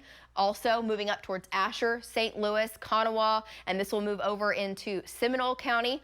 Let's put velocity data on to kind of pinpoint that a little bit better. Right over the town of Gwinnett. It's basically moving right through town as we speak. Moving right through town. We'll try to get some of the streets on here for you if we can. She's looking at shear rate, monitoring this. Basically moving right to the east of town on Bethel Road and North 1420. Okay, North 1420 is where that circulation is, moving up towards basically State Highway 3, I believe that is. Okay. Now further to the south to the next tornado warning, because it is also a very concerning storm. We're going to switch radars and check out the storm near Hennepin, heading up towards Wynnewood, up towards Joy. I think this is going to go north of Davis, but the same exact thing. You've got the S shape to it. The winds are moving and flowing up into the storm, and then it is circulating just to the west of Hennepin, just to the southwest, about 4 miles from Katy. And it is heading up towards Katy. So Katy, Hennepin, all the way over to Hoover, Joy, under a tornado warning now at 5:54 in the morning. Traveling south, are you planning on doing that in Oklahoma City or in the metro, southbound on I-35? Don't do it. Wait. These storms mean business. I do think we've had at least some damage down near the Muldrow Airport this morning, with that storm also down near Eureka Lake. And here is a look at the rotation over Hennepin, headed up towards Wynnewood, up towards Stratford and Joy. So from Stratford to Wynnewood, Joy, Hennepin, tornado warning for you. Please take your tornado precautions. Go to the lowest level, centermost portion of your home. If you've got a safe room or you have a tornado shelter, please get in it and stay there until this passes on by. It's moving at 50 miles per hour. Pauls Valley, this storm is going to be close. Pauls Valley, I would be watching this very closely and thinking about my safe spot, okay? It's still down to your southwest. It's now just to the north of Hennepin, but it is moving up that direction. And that is the southernmost tornado warning that we have. All right, there she goes. Hannah's doing a storm track for us. She's going to put this on here at least 50 miles per hour and give folks a heads up. It may not include Pauls Valley. We may broaden this and turn it just a little bit after I give you these. Here, let me do that first. Exotic Animal Park, 606. Joy at 609. Stratford, 628. Oil Center at 639. Kanawha at 648. Bing coming up at 648. St. Louis at 650. Maud at 657. And Bowlegs at 703. And then Hannah, yeah, if you can just turn that a little bit, and we'll include Pauls Valley so we can just kind of get folks. Okay, she'll adjust it, but Pauls Valley, please pay close attention to that and make sure that you are using, oh, there she put it on there. Sorry, Hannah. 613. Okay, 613 for Pauls Valley, and it's going to be close. It may go just south of you, but there is a tornado warned storm that has meant business over the last 30 minutes. It is still spinning like a top. These storms, typically the tornadoes don't last very long. Some of these circulations have been holding on this morning. Let's clear it off and let's kind of go up a little further up to the north. Jeremy Carter's been monitoring the storm moving into Pottawatomie County. And Jeremy, I want to check back in with you if you've seen any damage. He drove through the area. Now he's near the Muldrow Airport where we had some debris in the air, the way it looked on debris detector. Jeremy, what have you seen as you've been driving around? I haven't seen a lot of damage, but then again, you know, it's hard to figure out exactly where it was when you look at that stuff. The coalition efficiency on radar, it catches a higher. I'm of the mind that there was definitely intermittent touchdowns because of the experience that I had there. And I'm going to go over east here and try to catch back up with these storms. The river cut me off, Lacey. Back to you. All right, yeah, the roads get a little tough down there by the river, but of course Jeremy is right there closing in on that storm. Of course, with it being so dark still, it's hard to see if there's any debris, and hopefully he's not seeing a lot of debris because there isn't a lot. That's what we're hoping for, but of course we have crews that'll be bringing you updates through the morning as well. All right, let's go back to radar. And let's zoom it out just a bit to kind of get our bearings. Here's Oklahoma City. There's Choctaw. There's Moore, Norman. It is dry. The rain is over. But this line from Stroud to Prague to Tecumseh, back down to Winnett, down to Pauls Valley, Wynnewood, that is the most intense portion of the line. It is still very much severe. Within this, you could have up to quarter-size hail. Hail detectors showed some of that. Also could provide some flooding rains. We saw that in Norman. It came down in a short period of time. Flash flooding was a concern. The water is starting to get better in Norman, and then we still have the ongoing tornado warnings. Let's start with the first one up north. Okay, Pottawatomie County. Here's Shawnee. There's Macomb. It's a broken line. That's the problem. If this was just a firm line, these storms would not be this organized, but they are because there's little breaks in the line, and it's allowing us to get inflow up near Tribby and up near Macomb. So this storm still rotating so very quickly, could have a tornado on the ground approaching Highway 177. So let's zoom in even closer, Hannah, and we'll get some of the streets on here. Going south of Tecumseh, it's now just to the east of Macomb. There is State Highway 59B, and it's going to be just to the east of Gaddy Road, okay, east of Gaddy Road, coming through Pottawatomie County. That storm, let's put on velocity data and take a look at it as well.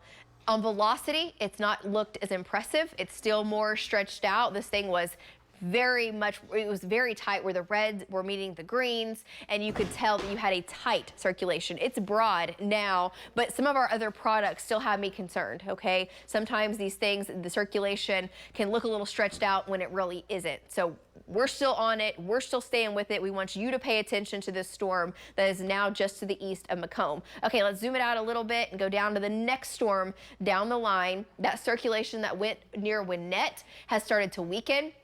New area near Asher, just to the southwest of Asher, and that's what can happen. These areas will just kind of fizzle out, and a new one will pop back up. That's what's happening right over Asher. Asher, we told you about 20 minutes ago to be your safe spot. I hope you are. It's coming into town as we speak. This is going to be heading over towards Sacred Heart and eventually over to Highway 9A. I think the circulation with this storm will go just north of Kanawha, and we're watching down the line further up near Bowlegs, Seminole, Wewoka, Seminole County. It'll be you in just the next 20 minutes. In the next 20 minutes, this will be moving into Seminole County and eventually over into Hughes County. Still, tornado warnings ongoing, and rightfully so, with the storm that is just to the east of Macomb, one over Asher, and then it's straight line winds from Byers down to Pauls Valley with another circulation further to the south. So Hannah will switch radars and zoom in to the storm south of Pauls Valley. It's getting close to I-35 now, just north of Hennepin.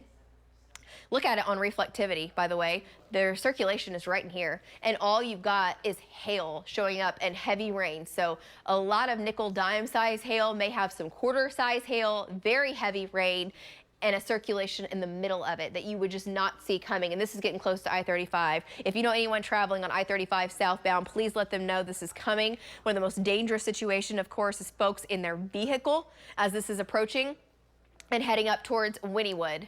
As far as shear rate is concerned, there's so many little areas of circulation, but nothing that stands out as far as too ominous. Up to the north near Pauls Valley, where the actual circulation is, north of Highway 7, that is what we're concerned for. Let's zoom in to that a little tighter, Hannah. A little tighter. There we go. You can see the river there. And this is going to be just north of State Highway 7. Just north of the small community of Hoover, just to the northwest of there. And here's I-35. Coming through the mountains, coming through the Arbuckles, coming through the hills that you would not see. So you're going to be driving up and down this area. You will not see this coming, this circulation, which could be a tornado. Not to say that it's on the ground, but the circulation's tight enough that if it isn't on the ground, it could be very shortly. Coming up towards the northeast, eventually up towards Joy. And there it is on reflectivity, getting close to the Exotic Animal Park on I-35, coming up towards Wynnewood. Wynnewood, you've got to be in your safe spot. You are under the tornado warning. Make sure you are taking your precautions and you know exactly where you will go and get there, okay? This is why we tell you throughout the year we can have damaging storms all 12 months of the year. We've had tornadoes in December numerous times. I was talking with folks yesterday. They were saying it's in the 50s. It's too cold for tornadoes. Temperature has nothing to do with it. Whenever you get as much wind shear as what we have down to the south, that takes over. It takes over and it makes these storms spin like a top, okay? Long story short, temperature doesn't matter. You don't even need a lot of instability. You need a lot of wind shear, and that's what we've got going on this morning. And we've had at least one, if not two, confirmed tornadoes. Okay, let's zoom it back out. Folks in Wynnewood, under the tornado warning, the storm is just about 5 miles southwest of town. A little further up to the north where we've had the confirmed tornadoes, that is moving through Pottawatomie County, coming into Seminole County. So let's go a little bit further. Up to the north, there's Jeremy Carter. Jeremy's been monitoring that storm. Jeremy drove through the circulation as it was getting going just to the east of Lindsay. Now that circulation, and that was what? Not even an hour ago. Now that circulation is about to cross 177. That's how fast these storms are moving. So the latest tornado warning, it's for this entire area, basically from Macomb to St. Louis, back down to the north of Oil Center. And the reason for it is we just keep getting these little kinks along this line that could spin up and produce brief tornadoes. That's the concern. Let's look at, if we can, let's look at shear rate, Hannah, and then we'll go to correlation coefficient. See the little areas I'm talking about along 177. Here's St. Louis. St. Louis, this is coming into your area as we speak. Circulation just to your west. Also just to the east now of Asher, and then some straight line winds possible. Coming across the river over towards Kanawha. Those are the areas of circulation. As far as debris in the air, we may, with that circulation that came over Asher, have some debris being lofted. Sometimes that can be from damaging winds, not necessarily a tornado, but I'm telling you, my friends and family in the St. Louis area, Maud area, I'm letting them know, please use caution. Anyone that you know ahead of this line, you're not going to see it. You're not going to walk outside and see this tornado. It's going to be wrapped in rain, and I do think it's at least lofted some debris up into the air, and this is headed up towards, just south of St. Louis, it's headed up towards Bowlegs. It's headed up towards Bowlegs, okay? Moving at 50 miles per hour. And then we've got the storm to the north as well, up to the north of Macomb. Hannah, can we go up to the Tecumseh area? We'll check out Tecumseh, back up to Shawnee. Valcaster is right there. We'll put on reflectivity and kind of show you the storms are very heavy in Shawnee. I know it's a blinding rain up to Prague. The tornado threat is just to the south, and it's actually just to the south of Tecumseh. Just to the south of Tecumseh. Val's been closing in. Val, you've been watching these storms evolve. You've been watching the area in Shawnee. Let's check in with you. Give us an update for folks kind of on the east side of the metro. Man, these storms have meant business over the last hour. Go ahead. Okay. Yeah, so kind of what we're thinking, Lacey, is we're going to head on 40. We're going to go over to the road that goes south to Seminole and try and intercept the storm over there north of Seminole somewhere in that area. I'm thinking that that's where it's going, Earlsboro, Seminole. I've been listening to you, and that's kind of what I gather from what you're saying. But right now, I could be wrong, but it looks like to me it's, most of Shawnee should be out of it. It should go south of Shawnee. Is that what you're thinking? Looking on radar, it looks like Shawnee's got the rain right now, heavy storms. That's not the tornadic circulation, though. Great update there from Val. Val's closing in. We're watching 177 just south of Shawnee in Pottawatomie County, down to Tecumseh, down to St. Louis. Let's drop a little further south here on radar, Hannah, and we'll kind of zoom it in on these areas of circulation. There's the tornado warning. Right now, it's kind of the red box that goes from Tribby to Asher, back up to St. Louis. Tribby, you're out of it. You're out of the warning. But that's where the storm was. That's heading up towards Earlsboro, up towards Maud, up towards Kanawha, and there are multiple areas of circulation along this. Let's pinpoint those for you and let you know the very latest. Looking at reflectivity, here's one. Here's Tecumseh. This circulation that is approaching Highway 9 now. Just to the, northwest of Maud, about 7 miles. One area to watch. Another area just to the west of St. Louis and to the south of St. Louis. St. Louis, you got to be in your safe spot. Maud, so you have to be in your safe spot. And folks in Seminole, start paying attention. You don't have a whole lot of time before this is in your area. And these storms have both had confirmed tornadoes with them as they were moving through a little further to the west. Now they're starting to weaken a little bit, but it doesn't take much for something like this on radar to tighten up very quickly. So folks in St. Louis, you've got to take your tornado precautions, get away from any windows, go to the interiormost portion of your home, put as many walls between you and the outside as possible. Hopefully this starts to become just more of a line of wind shortly, but currently that is not the case. We're still dealing with a tornado threat. We've had 3 ongoing tornado warnings. We've had at least 2 confirmed tornadoes, maybe 3 this morning, and we've had a lot of flooding in the South Metro, which is actually starting to get a lot better. Tom Pastrano's been out and his shot's been showing a lot of improvement down in Norman. He had several stalled cars earlier. Okay, let's zoom it back out. Let's jump down further to the south, Hannah, along I-35 as that storm is coming to the south of Pauls Valley and heading up towards Stratford. So coming through Wynnewood, coming through Joy, here is I-35. The circulation has crossed I-35, heading up towards Stratford. We'll switch radars and turn on velocity and take a look right over Wynnewood, another area of circulation west of Davis, but the tornado warning is for what's been going on near Wynnewood. Let's look at a little closer view here right over the town of Wynnewood. Let's see here. Could be doing damage. It really could. It could be doing damage near Wynnewood. It's not as tight as some of these other storms have been. There's actually 2 areas, one near Wynnewood and also one right along Highway 17A and I-35, right where those 2 intersect, coming back over Wynnewood. So after this first circulation moves by, may get some more wind out of this one. Let's take a look here at shear rate and see how it's shaping up. Yeah, you kind of got these 2 areas that we're watching very closely for Wynnewood. The tornado warning continues for that area. So let's zoom it out. We'll take a better look further to the south, just make sure Falls Creek, Ardmore, still in the clear. Still looking okay. The storms back near Hilton, all the way back down into Texas, they are not severe, and currently no rotation. However, from Ardmore to Sulphur to Tishomingo to Medill, Lake Texoma, this area still could have brief tornadoes as we go through the next hour or so, and this is pushing off towards the east. These storms are moving 50 to 60 miles per hour. The shear is still through the roof in this area, and it won't take much for these storms to spin back up like what we've got going on in Pottawatomie and Seminole counties. Okay, let's zoom it back in. Jeremy Carter's right there. Valcaster also right there with these storms. Heavy rain from Maud to St. Louis to Asher. The kink that we're watching near St. Louis still could produce a tornado. We're watching the storm to south of Asher back to Byers. Not as dangerous. The most dangerous portion, let's lapse this, Hannah, coming with this circulation from St. Louis back up to Maud, and you'll watch this area come over Asher, St. Louis, and now it's still kind of just south of St. Louis the way it looks, and may go just south of Maud, but I'm telling you, it won't take much. St. Louis, Maud, Bowlegs, and south of Seminole need to be paying attention to this storm. Tornado warning continues. Now the tornado warning does include the town of Seminole. Seminole, you were hit very hard in the spring, and now it's December. You should be able to let your guard down. You can't, okay? This storm has produced a tornado down the line from you. Please go to your safe spot in Seminole. Call your friends at 6 o'clock in the morning. Make sure they're awake. Make sure they're paying attention.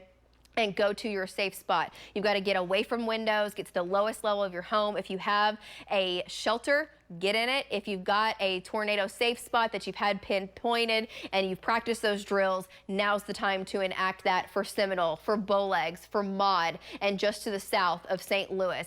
Zoom in a little closer here, Hannah. We'll see where that circulation has meandered to in just the last minute or so, right over St. Louis. Right over St. Louis, a lot of wind coming into Maud right now. That's not the tornadic circulation. That is just the wind, likely 60, 65 miles per hour. And let's turn on shear rate and take a closer look at this circulation. So it's kind of got this S shape. May have a circulation on the north side of St. Louis as well, but basically right over town, right over State Highway 59 and maybe a little further to the north. So two areas that we're watching over St. Louis. And these kind of will change. The next scan, it'll look slightly different. Same thing with the one to the south. And both of these could produce a tornado. Let's look at debris detector and see what we've got going on for folks in this area. If we can still see, we as of right now, no, that's a good thing. That's looking a lot better. It's looking a lot better as far as debris being lofted in the air. Not seeing anything at the moment saying, yes, this thing is on the ground. Doesn't mean it's not, but this is just one of our kind of check marks that we go through and checklists that we go through. Not seeing debris being lofted with that particular storm at the moment. Let's go back to reflectivity and show you this line as it's making its way on through from, oh, hold on a second. Zoom it back in, Hannah. Has this moved further to the east now? East of St. Louis. Put my finger right here south of Maud coming into Seminole County, and let's go back to debris detector. I think this this isn't good. Okay, debris detector where it's showing in the latest scan and update is actually where a new circulation is, right on the Seminole-Pottawatomie County line south of Maud, and that could be doing damage. This could be doing damage. Crossing over south of Maud, 1, 2, 3, 4, 5, 6 miles south of Maud, crossing over into the Seminole County area. And this will be crossing Highway 9A very shortly and then coming up to Highway 377. Could be on the ground doing damage. Let's lapse that, Hannah, and let's see how long that popped up. Popped up quickly right there, right there. Okay, yeah, tornado warning, and rightfully so. This is actually on the edge of the official tornado warning. But for folks that are in Seminole County, basically all of Seminole County, you need to be paying attention. But this particular circulation, let's zoom in and put some county roads on here, is going to be about 7 miles south of Maud. And this is going to be crossing Highway 9A very shortly. And what you're seeing on radar could be some debris. Not saying for sure it's on the ground, but that's lining up with an area of circulation. And we don't like to see those two things overlaid in the same location. Now over into Seminole County. All right, let's go back to reflectivity, and then we'll go through some of our velocity products for folks. Let's zoom it out a little bit. Don't like to see that south of, there's two areas, south of Maud and a little further to the south in Seminole County, both heading up towards Bowlegs, points to the south, and eventually over to Wewoka. Let's check out what's going on up further to the north too. We've got so many storms. It's really this entire broken line of storms that we're watching. So let's zoom it out a little bit, take a look a little further to the north at what we've got going on for folks in Shawnee, in Seminole. I know that folks are paying attention. Hopefully they're waking up and seeing exactly what's going on. Let's just zoom it out a little bit if we can, Hannah, and look a little further up to the north. So here's Valcaster. He's on the northernmost tip of that line. Little bit of a kink coming towards Little. Not tornado warned, not spitting nearly as tight as what we've got further to the south. Jeremy Carter closing in on the storm in southern Pottawatomie County as well. And then further to the south from that, coming into the I-35 area. The storm has crossed I-35 from Wynnewood, heading up towards Stratford. So we've basically got two ongoing tornado warnings, and this southernmost storm from Wynnewood moving back up, going south of Pauls Valley. This is going to come into Pontotoc County and eventually making its way possibly into Pottawatomie and Seminole counties again. Okay, the southern sides, this entire line is moving to the northeast at about 50 miles per hour. So let's start down south. Let's put on velocity and keep going through these locations. Again, there's just so many storms to cover, but I want to give you the very latest information. Davis, the circulation is just north of town. We're seeing the circulation near Wynnewood, just east of town now. heading up towards Stratford and eventually Oil Center. Let's zoom in a little closer. We'll kind of give some of these streets and then we'll get up to the next storm. Highway 29, there's the circulation. It is still there. Highway 29, just 1 mile north of Highway 29 on North 330, I believe that is, road. That is where the circulation for that particular storm is. Okay, let's zoom it out. We'll keep kind of working our way up in velocity so we can see the tighter circulations as we get to them. That's the most concerning storm of all, for sure. The one near St. Louis and Maud, coming into Maud, very broad, but within that we have had several small, tight spin-ups potentially coming into Seminole. Now Seminole's under the gun. Let's put a storm track on this if we can for Seminole. Okay.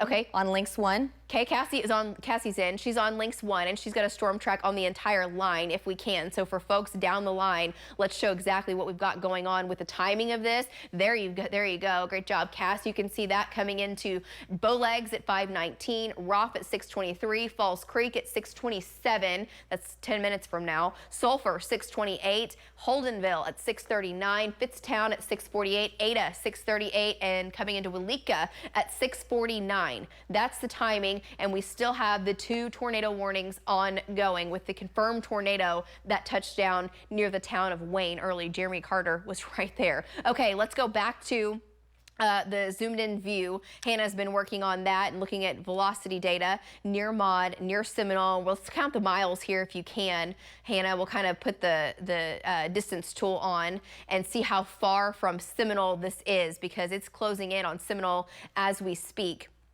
We're talking 10 miles. That's it. 10 miles. You've got maybe a minute or 2 before it's in town, the way it looks, a minute or 2 because of how quickly these are moving. Let's go to shear rate, max rotation, and take a look at this. Here's the circulation now. That's the one Hannah just drew the distance tool on, about 10 miles. It's just to the northwest of Maud along Highway 9. That's going to be East 1290 Road, crossing over from Pottawatomie into Seminole County. And this is going to take a track right up towards the town of Seminole. It may end up going just north of town. It's going to be close. Folks in Pleasant Grove, you need to be in your safe spot. And folks in Seminole, you need to be in your safe spot. Once again, it's a wild morning. We've had these storms producing tornadoes. We've had at least a few tornadoes this morning. Time will tell how many brief touchdowns intermittently we have had. But I am concerned for folks in Seminole. Let's turn on debris detector and see if we can see any damage being done currently by that particular storm. Not seeing it. Not able to confirm that that's on the ground. Hopefully it isn't, but you got to treat it like it is for folks in Seminole and folks further down the line up towards Cromwell. Folks in Cromwell, you need to be watching this as well. A little further to the south, Hannah, I know there's no official tornado warning on it, but we were seeing circulation south of Maud as well. Let's put back on reflectivity or velocity, whatever you're going to. Yeah, south of Maud, still between Maud and Kanawha on Highway 9A, still an area where I think the storm is really starting to ramp up, and there's a little bit of a kink up right there on shear rate. So let's zoom it in. This is headed up towards Bowlegs. Zoom it in. There we go. This is going to be east-west 1330 Road and State Highway 9A. Okay, that is another area that a brief tornado could develop. It could develop out of that, and that's heading up towards Bowlegs. Bowlegs and Seminole, both locations, both towns, both communities, you need to be in your safe spot right now. It's 6:19 on your Tuesday morning. We've got those 2 storms within that same county that we're watching, and we're still monitoring the storm that just blew through Wynnewood. Okay, 2 tornado warnings. Let's zoom it out once again. We're just going to keep going back and forth to these and keep updating you on their location and what we're seeing.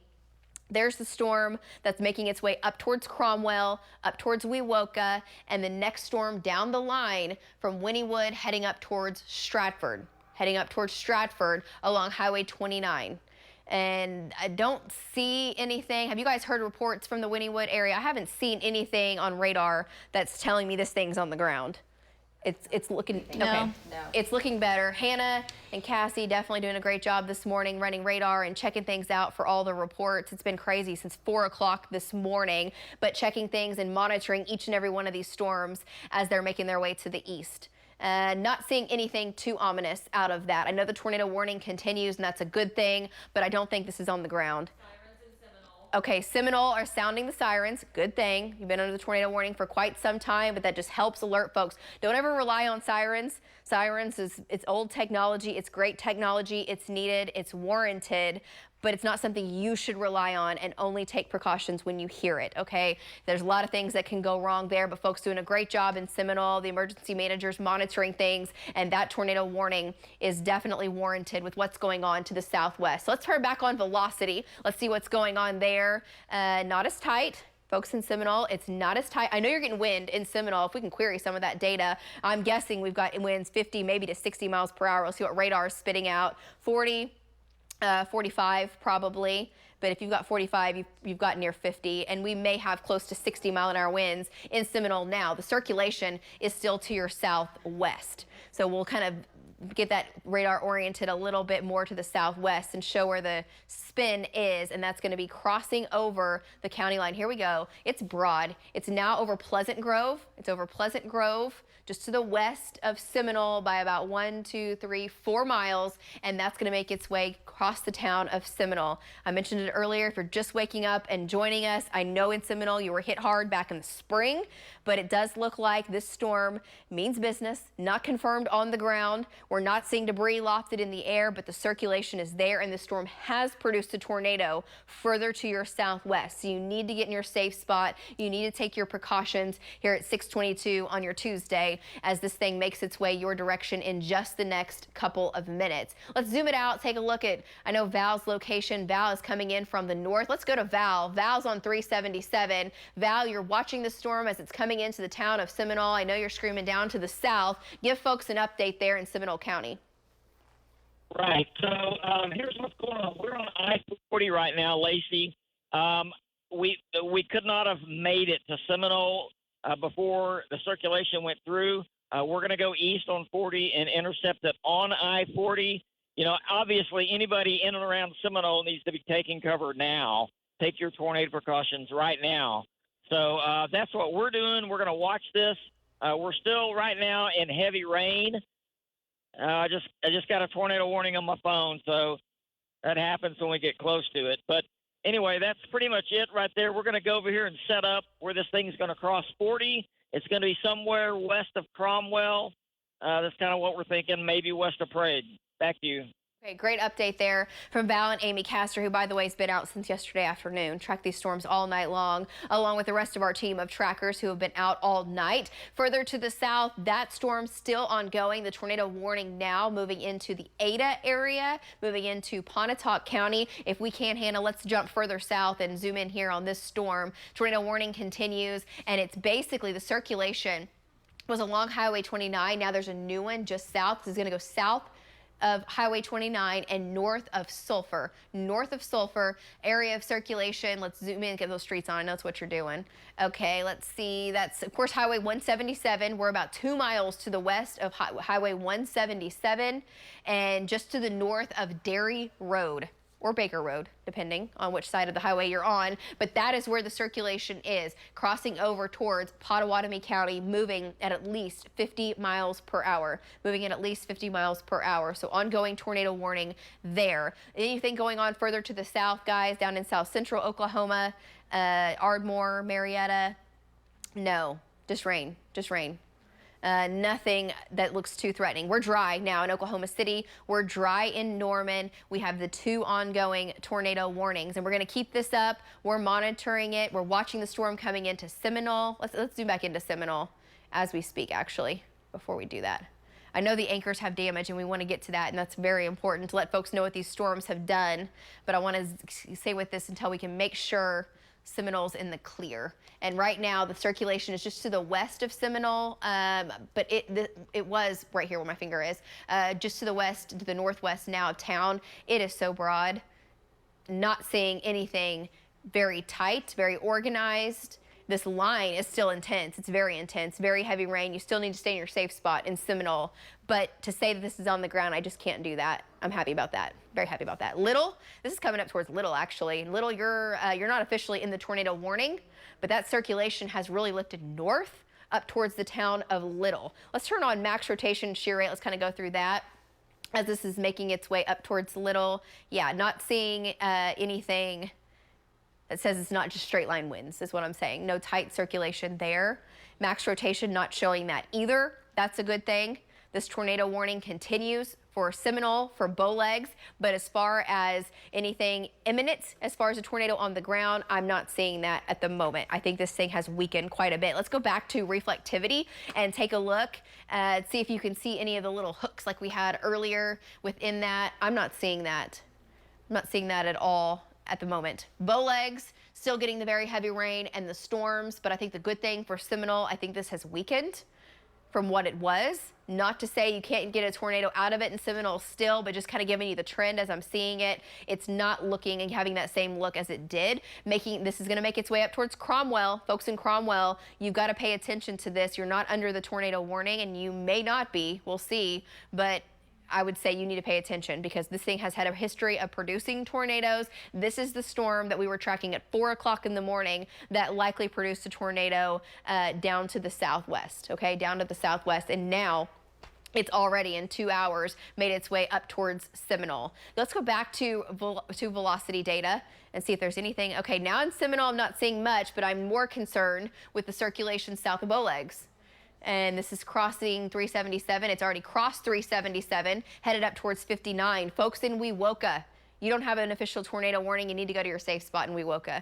Wewoka, this came up very quickly, has the same look to it as what we have seen throughout the morning, and this is going to be coming to town very shortly. It's south of Bowlegs, headed towards Wewoka, moving at least 50 miles per hour. You guys still have 50, 55? Okay, 50 miles per hour, and I don't like that at all now that it's crossed 377. This storm is moving into a more favorable environment the more further east that they travel and the further south that they develop, that they could be dealing with a lot of wind shear, which is a lot of spin. So you've already got the storms, you've already got the convection. You move into these high sheared environments and these storms have a tendency to rotate even faster. A lot of jet stream energy. It doesn't take much to get a brief touchdown. Folks in Wewoka, you need to go to your safe spot. The center part of your home, away from any windows, away from doors, hunker down until this passes by. It's moving very quickly. It'll be in town at 6:38.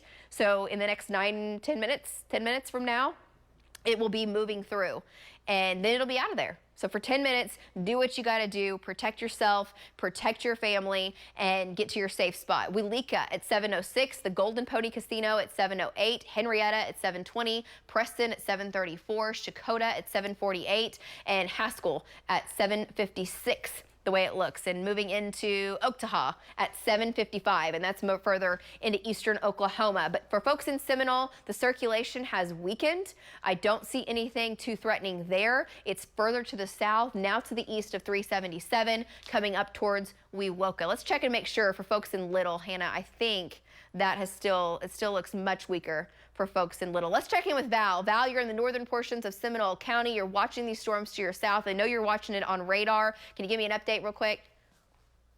Yeah, we are watching on radar. We're watching visually. Visually, I can tell you we're still in moderate rain on I-40. It looks like to me that the Seminole, the one that's going to go west and north of Seminole, is weakened, just like you said, quite a bit. And Wewoka, you mentioned that. Absolutely, that stuff is headed right towards them. We're gonna target Wewoka and maybe the area west and north of Wewoka next, and then after that, just go right down the line there. But anyway, Wewoka and all points around there to the west and north. Watch out. Back to you. Okay, great update there, Val. Thank you so much for that. Our storm trackers have been doing an excellent job this morning. Jeremy Carter was down near the Wayne area early this morning. I believe that was about an hour ago. When he drove right through the circulation, he started saying, tornado, this thing is on the ground. We now have damage reports. I'm going to send it over to Robin and Lacey. I know you guys have damage reports and an update from that area. We're still monitoring these storms as they race to the east. We're hearing even from residents down in the Wayne area off of 160th, off Nicholas, that possible homes have been damaged from those storms that Lacey was tracking live on here. We know the power is out. Schools are out in Wayne this morning. And so at this point, possibly a couple of homes have significant damage. Absolutely. We're hearing numerous homes have some sort of damage. Folks possibly being pulled from homes right now, according to 2 different people that Robin and I are talking to in the Wayne area. OG&E, Electric Cooperatives, PSO, reporting about 3,400-ish power outages. Wayne right in the center of that OG&E outage, so no school there today. As soon as we get there, we'll bring you a live look. Also monitoring this ongoing mess on I-44 just west of May in Oklahoma City, a jackknifed semi. Here is the live look right now. This has been ongoing for about 3 hours at this point. You can see crews trying to get this Hobby Lobby semi off of the big loop. This is to go westbound, and then the big swoop to go south on I-44. So that whole thing is shut down this morning, has been for 3 hours now. Our crew providing this live shot right there in northwest Oklahoma City. Also, Lacey, before we come back to you, just also hearing out by I-40, just west of Calumet, the highway, the interstate is closed down westbound, and they're diverting at Calumet Road. There apparently is some huge pothole in the westbound lanes of I-40. So if you're out in the western parts of Canadian County and further to the west, just a heads up if you're coming back into the metro today. So we're following all those situations plus the storms, Lacey, that you are tracking as well. All right, great update there from you guys. Hate to hear of the damage, hate to hear of what is happening, but we could confirm that with radar and with our storm trackers. And I know if Robin and Lacey hear of anything else, vital information like that, we're going to get back to them quickly. Do want to let you know where the storms are. We're following them. Our trackers are on them. Jeremy's been on these storms along with Val Castor, Tom Pastrano, Hank Brown. Marty Logan was out overnight, and our trackers have been out since yesterday afternoon monitoring these storms. Let's get back to our tornado warnings. The rain is ending in Stillwater, ending in Ponca City, Oklahoma City, Moore, Norman. You're dry now. The rain has really started to recede. All the flood water from Norman gone. 4 to 6 inches of rain in the South Metro down to Goldsby have been some of the radar estimates, but we have the 2 ongoing tornado warnings. Let's zoom it in. I think this tornado warning may go away. Let's make sure, though, before we officially drop it here. This is heading up towards Cromwell, Wewoka, Okemah, and for folks in Seminole, I think you probably got some strong winds in town, but as far as any circulation, not seeing that at the moment. Zooming a little closer here, Hannah.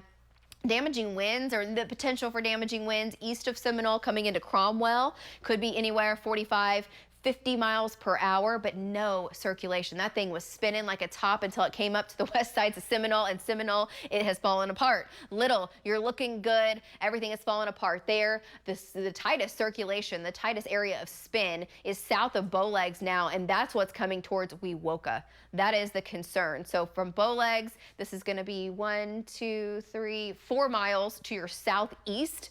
4 miles to the southeast of Wewoka, or of Bowlegs, I'm sorry, heading towards Wewoka now. And the latest scan there, it's still there. There's still this area where the reds meet the green. This is where the winds are racing towards radar and back away from radar. And you've got circulation right here. And that is going to be 1, 2, 3 miles to the south of Highway 59, heading up towards Wewoka. Okay, not seeing anything saying it's on the ground. What do you think, Hannah and Cassie, as you're looking at it? Well, shear rate is still really ramped up with that storm heading up that way. Do you guys have an update? Actually, I was looking at that storm that's actually a little bit farther to the south around Ada. I was starting to get some updates out of there, actually. And I did get a report that the Chickasaw Nation Medical Center in Ada has enacted their tornado response plan and began moving people into the safe rooms due to the sirens in Ada that are currently sounding, which is a great thing. Obviously, we do have those 2 circulations that you've been talking about all morning long. Lacey, we have that one just north and west, or just west of Wewoka, and then we also have that one that is now just a few miles north and west of Roth, and it's also moving towards Ada. And these storms have been moving very fast. They've been moving at about 50 miles an hour. So if you are several miles out ahead of this storm, you have to be in your safe spot. And that goes for Fitzhugh, that goes for Roth, that goes for Ada, that goes for Bing and Steedman. So we're tracking this storm as it just continues to kind of blow to the north and east. And we're also looking at some other reports coming in. In Seminole, we should be okay at this point, is what I'm seeing some reports. Let me try and look. Yeah, so if you're in Seminole, the tornado warning that it's actually just going to be east of you. So Lacey, just kind of looking at some of the reports, not seeing a whole lot of damage coming in just yet. I'm sure we're going to get some more pictures later as, you know, people start to assess everything that's happened. Okay, great update there. I just want to point out in the corner, that was Steve, our engineer. He's working hard this morning. He's also been here all night. Good morning, Steve. Good morning. Good morning. Thank you so much for all your hard work. Everybody working tirelessly behind the scenes to bring you, of course, the information this morning. Our team of trackers have been out as well. There's the circulation. Here's Seminole. It's to your east. We're watching this zone down to the south, heading up towards Wewoka, and a severe thunderstorm warning for Wetumpka back over to Holdenville, where the storm could easily still produce winds 55, 65 miles per hour. On velocity data, the circulation is right here. It's right in this area. Okay, that's the most intense circulation. It's really falling apart on the north side. Really falling apart on the north side. That's a good thing for sure. And even the circulation coming into Wewoka is more broad from what it was. Let's zoom out and take a look further to the south. I know Cassie was mentioning the storm coming into Ada. Ada, you've got to take your tornado precautions. You've got to be in your safe spot from Fitzhugh to Roth, back up to Ada, back over to Steedman, Stonewall, eventually Allen. The circulation is still just crossing over into Pontotoc County, and it's broad. It's not too awfully tight. It's not confirmed on the ground, but how many times have we said that this morning? Not confirmed, and then quickly it tightens up and produces at least a brief tornado. So we're still concerned about the folks in Wayne. We're working to get more information where we know we had a tornado earlier this morning. We had a tornado near Waurika Lake earlier this morning as well, and another one possibly to the west of Asher. So we'll talk much more about those reports in a minute. I want to get you what we've got going, show you what we've got going on to the southwest of Ada. Now this is going to be over County Road 1610 and County Road 3445, I believe is what that is, making its way up towards Ada at about 50 miles per hour. All right, let's do the broad view, kind of a statewide view, if we can, of these two storms now on our eastern counties, and our trackers are still with it. Jeremy Carter's right there. Val and Amy Castor also monitoring these, taking them off into our eastern counties, and then we will of course hand off the coverage eventually off to our sister station in Tulsa, Channel 6. We're not there yet, of course. We're not doing that, but they're also geared up, ready to go, and we'll bring these severe storms off to the east. Folks out west, it's been a good rain. You're quiet. You'll see sunshine here this morning. We'll have sunshine in the metro. It's going to be a completely different story. We've still got the damaging storms, though, ongoing, and that's what we're concerned about. So for Kay County, Noble County, Payne County, up to the north, you're done. The rain's winding down. Really, it's just lingering in our southeastern viewing area, and we want to keep you updated. So let's zoom into Shawnee, kind of I-44, where Val is. And if you're heading up the Turner Turnpike, by the way, you're going to be driving in rain the whole way. It's not severe, but you're going to be driving in rain all the way up to Tulsa. Heading on I-40, traveling eastbound, very heavy rain. Val Castor now in Cromwell. And well, let's zoom in. What is that coming over Val? Hannah, let's zoom in. I just noticed on reflectivity, looks almost like a little hook. Let's see what it's doing on velocity. Sometimes it can be deceiving when you look at reflectivity. I don't see anything too crazy, but Val looks like he's at least in some wind. Val, let's get an update from you. I know you're kind of on the edge of that wind field, not seeing anything as far as circulation, but give us an update for folks there on the eastern side. Okay, so just about maybe a minute or two ago, we're starting to get very, very strong south winds right now. I'm going to say 40 to 45 mile an hour south winds, and I think the circulation, or where the circulation is supposed to be, is just southwest of us. Right now, we're still a couple of miles north of Highway 9, and, you know, it's almost impossible visually to see anything. Okay, we're 2.5 miles south of 9 right now, 2.5 miles north of Highway 9. We can't see anything because there's so much rain, but I can tell you this, the wind is still from the south. The circulation hasn't passed over us yet. We're going to stop somewhere in that area where we think it's going to be. I think we're just a little bit further to the south. There's even trash and stuff blowing in the south wind. It's blowing that hard. So at least 45 mile an hour. I'm going to try to find a hill. Tell me when you can see a good shot of that area. Can you see it? All right, we're stopped on the road right here.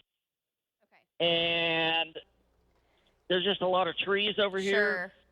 Yeah, east of I-35. Point the camera in that direction. Yeah, right. We're pointing the camera to the southwest, and it's impossible to see anything with the darkness and the rain and all that. So we'll let you know when something happens.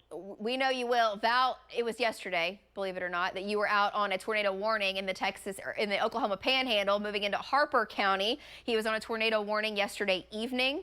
And has been tracking these storms ever since. So Val has virtually driven across the state of Oklahoma, along with the rest of our trackers. Jeremy Carter is further to the south. Jeremy Carter near the Wayne area drove through the circulation and started saying, this is a tornado. This is on the ground. My winds just changed directions violently, very quickly. And we do know we have home damage in the town of Wayne, and we'll be checking back in with that. Our crews are almost there. We'll bring you that update shortly.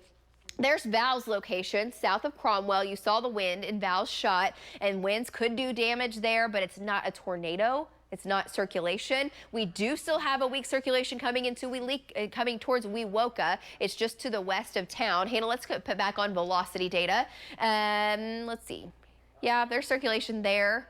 Winds are definitely strong. Winds are stronger in Cromwell. I bet that's anywhere from 50 to 60 near Cromwell, and then north of Wewoka, south of Wewoka, but nothing too organized. We're not seeing any area that we're jumping up and down and talking tornado warning. In fact, there's no tornado warning on this, correct? Yeah. Okay, no tornado warning on this area anymore. So let's zoom it out. Let's take a broader look. There's Wewoka to Holdenville with Tumpka. So that means Seminole, Little, Bowlegs. You're now in moderate to heavy rain. The back edge of the rain runs from McLeod to Pink to Etowah down to Purcell and is pushing to the east-northeast, still moving 55 to 60 miles per hour. Still storms that produce damaging winds within this. And I'm not saying once these storms get over into Fusky County or Hughes County that they can't produce a tornado. That's still possible, but not imminent at the moment. Not imminent at the moment. You're looking good. All right, let's zoom out. Let's go a little further to the south. There's Jeremy Carter, and let's check in with Jeremy. Jeremy, I didn't realize that you were right there coming into Pontotoc County. So, Jeremy, you were on the tornado earlier this morning. You're back into strong winds north of Ada. Give us an update, Jeremy. Yeah, I'm going to try to be a little bit more careful this time on the approach, but definitely as I'm getting closer to this mesocyclone, the winds are picking up and the rain's blinding. I mean, really, nobody can let down their guard. Everybody needs to take their safety precautions. If you're in a mobile home, you know, a weak tornado can easily knock it off its blocks and send it rolling. And there's no reason to let a warning pass by without taking it serious. Back to you. Okay, great update there. I know we've had numerous tornado warnings this morning, and in fact, Hannah was just saying, Jeremy, heads up, the circulation is about to pass over you once again. So please be safe, brother. I know you will. Let's take a look at radar and let's check it out exactly where the circulation is. It's just to the south of Jeremy. There's State Highway 19 coming into the western sides of Ada. Jeremy is on Highway 3, and this storm is making its way to the northeast. Let's lapse it, Hannah. This is going to head up towards Bing. Head up towards Bing and Francis. There we go. Yeah, that's a tight circulation. Tornado warning definitely warranted for this area. And shear rate would confirm that. This is going to be 6 miles to the west of Ada. 6 miles to the west of Ada and racing to the northeast. And Jeremy, this may go just south of you. I know you can hear me. It may go just south of you, coming towards Ada, and we'll cross up towards Bing and Francis. And let's zoom it out, Hannah, and kind of give folks down the line a heads up of where this is headed.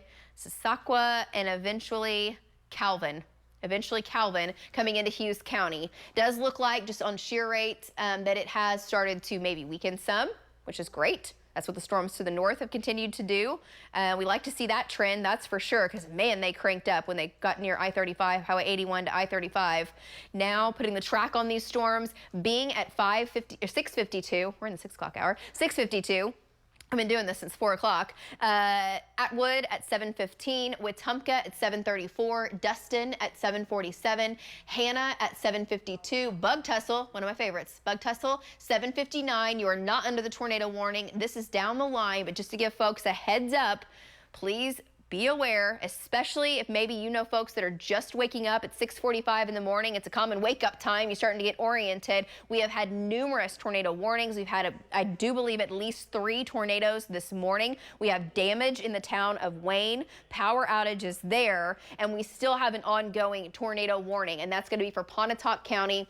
Just to the north of Ada is where this is headed, and eventually makes its way to Henrietta by 8 and Dewar by 8:02, and that's well off into southeastern Oklahoma. Now, the tornado warning is there. The storm's to the north. Let's go back up and check it out, Hannah. Make sure coming into northern Hughes County, where Val is, that we don't have any circulation there. I don't believe we do. Just looking at shear rate, it looks better. Go further to the north if you can, up to Wewoka. Yeah, Cromwell. Let's just kind of take a look and make sure. I know Val's right there watching these storms, but folks are waking up now and tuning in and saying, hold on a second, wait, what? Yeah, this is what we told you yesterday, really into last week. We had the severe threat for this morning for these tornadoes to spin up, and we have seen that play out this morning. We've had at least 3 tornadoes, at least 3, and we do have damage in the town of Wayne, and our trackers have been out since yesterday afternoon. Still out overnight and out this morning. Val and Amy Castor still in the wind north of Wewoka, south of Cromwell. Val, there's a broad circulation to your south. I know you can see that. That is the storm that has produced a couple of the tornadoes this morning. Let's get an update again from Val for folks over into Seminole County, over into Hughes County, back up to Okfuskee County. He's watching it. Go ahead, Val. So right now, Lacey, we are 2 miles north of Highway 9. We are on Highway 56. We're almost halfway between Cromwell and Wewoka. So I told you about our south winds earlier. We still have south winds, south-southeast even. Not quite as strong, maybe gusting to 35 at the moment here. We haven't had the wind shift yet, but I think it's just barely west of us. And if there is, a circulation, a couplet in this, it's going to be just to our southwest, I believe. We're watching it close. Anything happens here, it should pass very close to us, and we will definitely let you know. But, just rain, just a lot of rain and a lot of wind at the moment, south wind. Back to you. Update there, and that's got to be great news for the folks in this portion of the state. Definitely monitoring it closely, staying with this line. The tornado threat has really come down in that area. Can't say it won't ramp back up, but that's the trend that we're seeing. We still have the ongoing tornado warning, Pontotoc County, just north of Ada. Jeremy Carter is right there. We'll zoom in a little bit closer to that region and take a look. We're watching the storms further to the south too, south of Davis, all the way down into south central Oklahoma and even into northern Texas. But this storm, still tornado warned for Ada. That continues. Can't say that that's on the ground. Jeremy Carter, that circulation is getting very close to you now. The spin is just to your south, approaching the western sides of Ada. It's going to go just north of Ada up towards Bing. Jeremy, you're right there. I do want to get a quick update from you, Jeremy, because you're so near that circulation. Give folks an update with friends or family down in the Ada area. What are you seeing?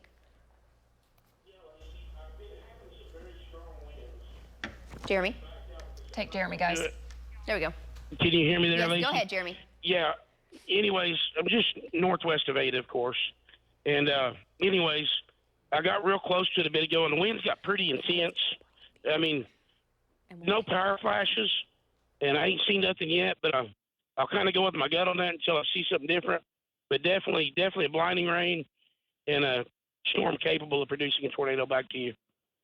All over that, as he has been. I want to take you back to radar, show you the broad view, and show you what happened earlier this morning near Wayne when Jeremy Carter was out and he intercepted this storm. It had been tornado warned. I think it did produce a tornado further to the southwest as well. Came over Lindsay, weakened some, and then boom, it ramped back up. And this storm, let's zoom it in, Hannah, as it continued to make its way up towards Cleveland County, continued to ramp up. But over Lindsay, it had weakened, strengthened over Payne, over Wayne, did damage. And guys, right now we're watching the storm northwest of Ada. Can't confirm that that's on the ground. Jeremy Carter is there. Nothing else severe at the moment. I want to send it back to the anchor desk because we have a lot more on that damage down near Wayne.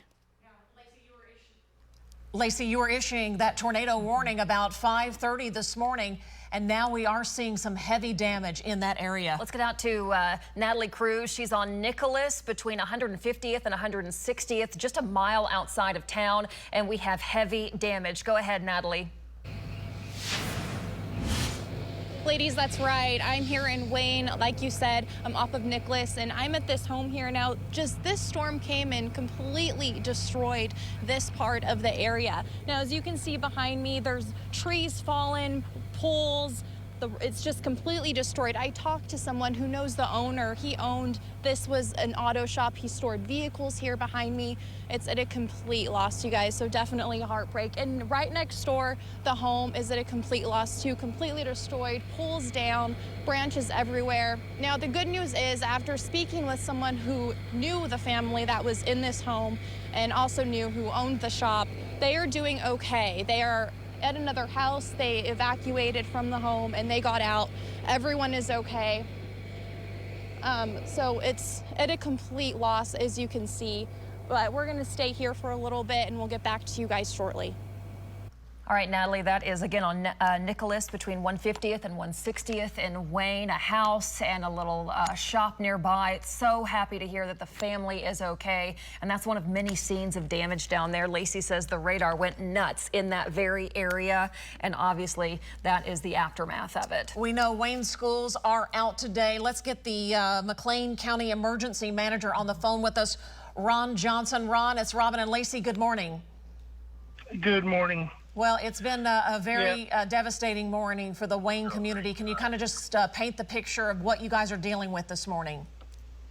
It has right now. We're still out checking throughout the town and the outskirts of the town, checking different housing.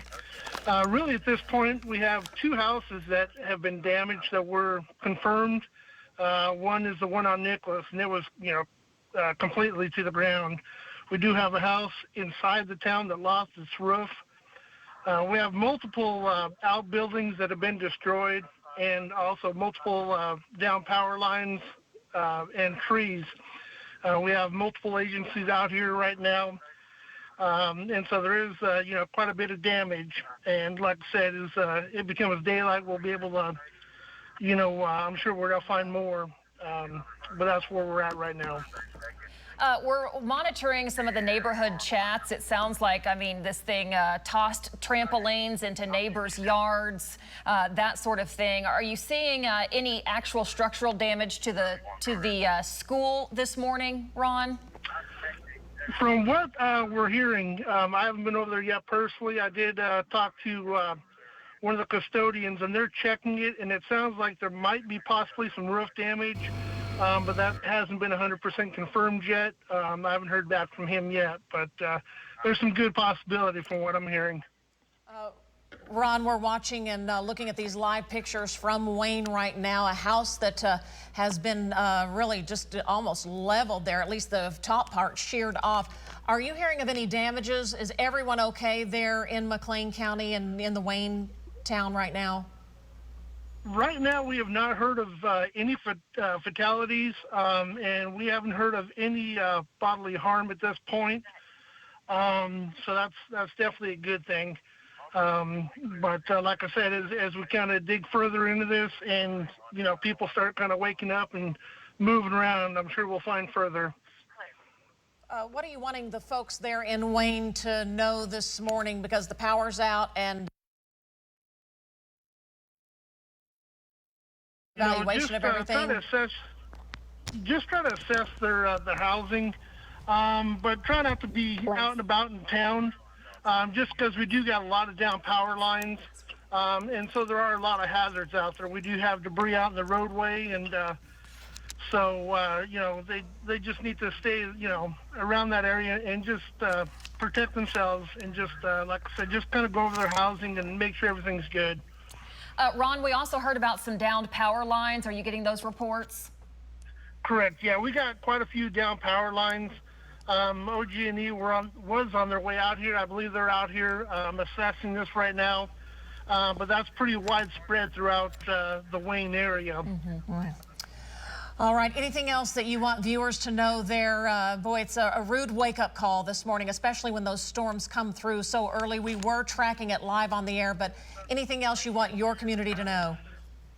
Yes, and if anybody has any damage, and I'm sure there will be, we've already been in contact with Red Cross, and we know there's going to be people that need clothing and possibly housing. So if they can reach out and contact the McLean County Emergency Management Office, we've already got those facilities on board to where we can All help right. these people as much as we can. Thanks, Ron, so much. We appreciate it. Thank from you. I McLean appreciate County. it. All right, we're thinking about you. Thank you, sir. Send it back over to Lacey Swope. Go ahead, Lace. Yeah, we've got another tornado warning. We've been watching the storms coming in from Texas, talking about the folks in south central Oklahoma. Haven't had the rain yet. Still in an area favorable for these brief spin-ups in Ardmore, under the gun. Tornado warning for the town of Ardmore. This is going to move up towards Gene Autry and eventually up towards Falls Creek. The circulation right now is crossing I-35 as we speak. Can't confirm that this is on the ground, but you need to be in your safe spot in the town of Ardmore. You know, folks down in Ardmore, call them, tell them what you've seen here on News 9 as far as the damage is concerned and what has gone on this morning. And these storms mean business. I know it's December. I know it's 6:55 in the morning, but when you get a high sheared environment and a big potent storm like we have coming through, this is the result. So tornado warning, another one. I've lost count. This is what, a dozen tornado warnings this morning. Here's the next one over the town of Ardmore. Ardmore, what you've got to do is you've got to get away from windows, get away from doors, get to the centermost portion of your home and hunker down. You want to put as many layers between you and the outside environment as possible. If that means extra blankets, if that means a mattress, if that means putting a helmet on, do that, okay? Do that, because if your home ends up looking like the one that you just saw in Wayne, you want to be protected. Not saying that's going to happen, but that is what we're concerned about with these types of storms, because the storms produce a tornado very quickly. They're usually weak, but sometimes they are not. And it looks like the circulation is just over town. Let's go to shear rate if we can. Are we out of Frederick, Hannah? Okay, we can look at both. I know it's going to be about the same, but okay, go back to how you were. I like that one better. South of Ardmore along Highway 77 and right over town is where it is. And this is moving at about 50 miles per hour. And I know Cassie and Hannah, you're working on a storm track. When you have that, just let me know. We'll get that going here for folks heading further to the north. So some of these storms have been moving more easterly. Now we're on the southern tip of the storms down in far southern Oklahoma.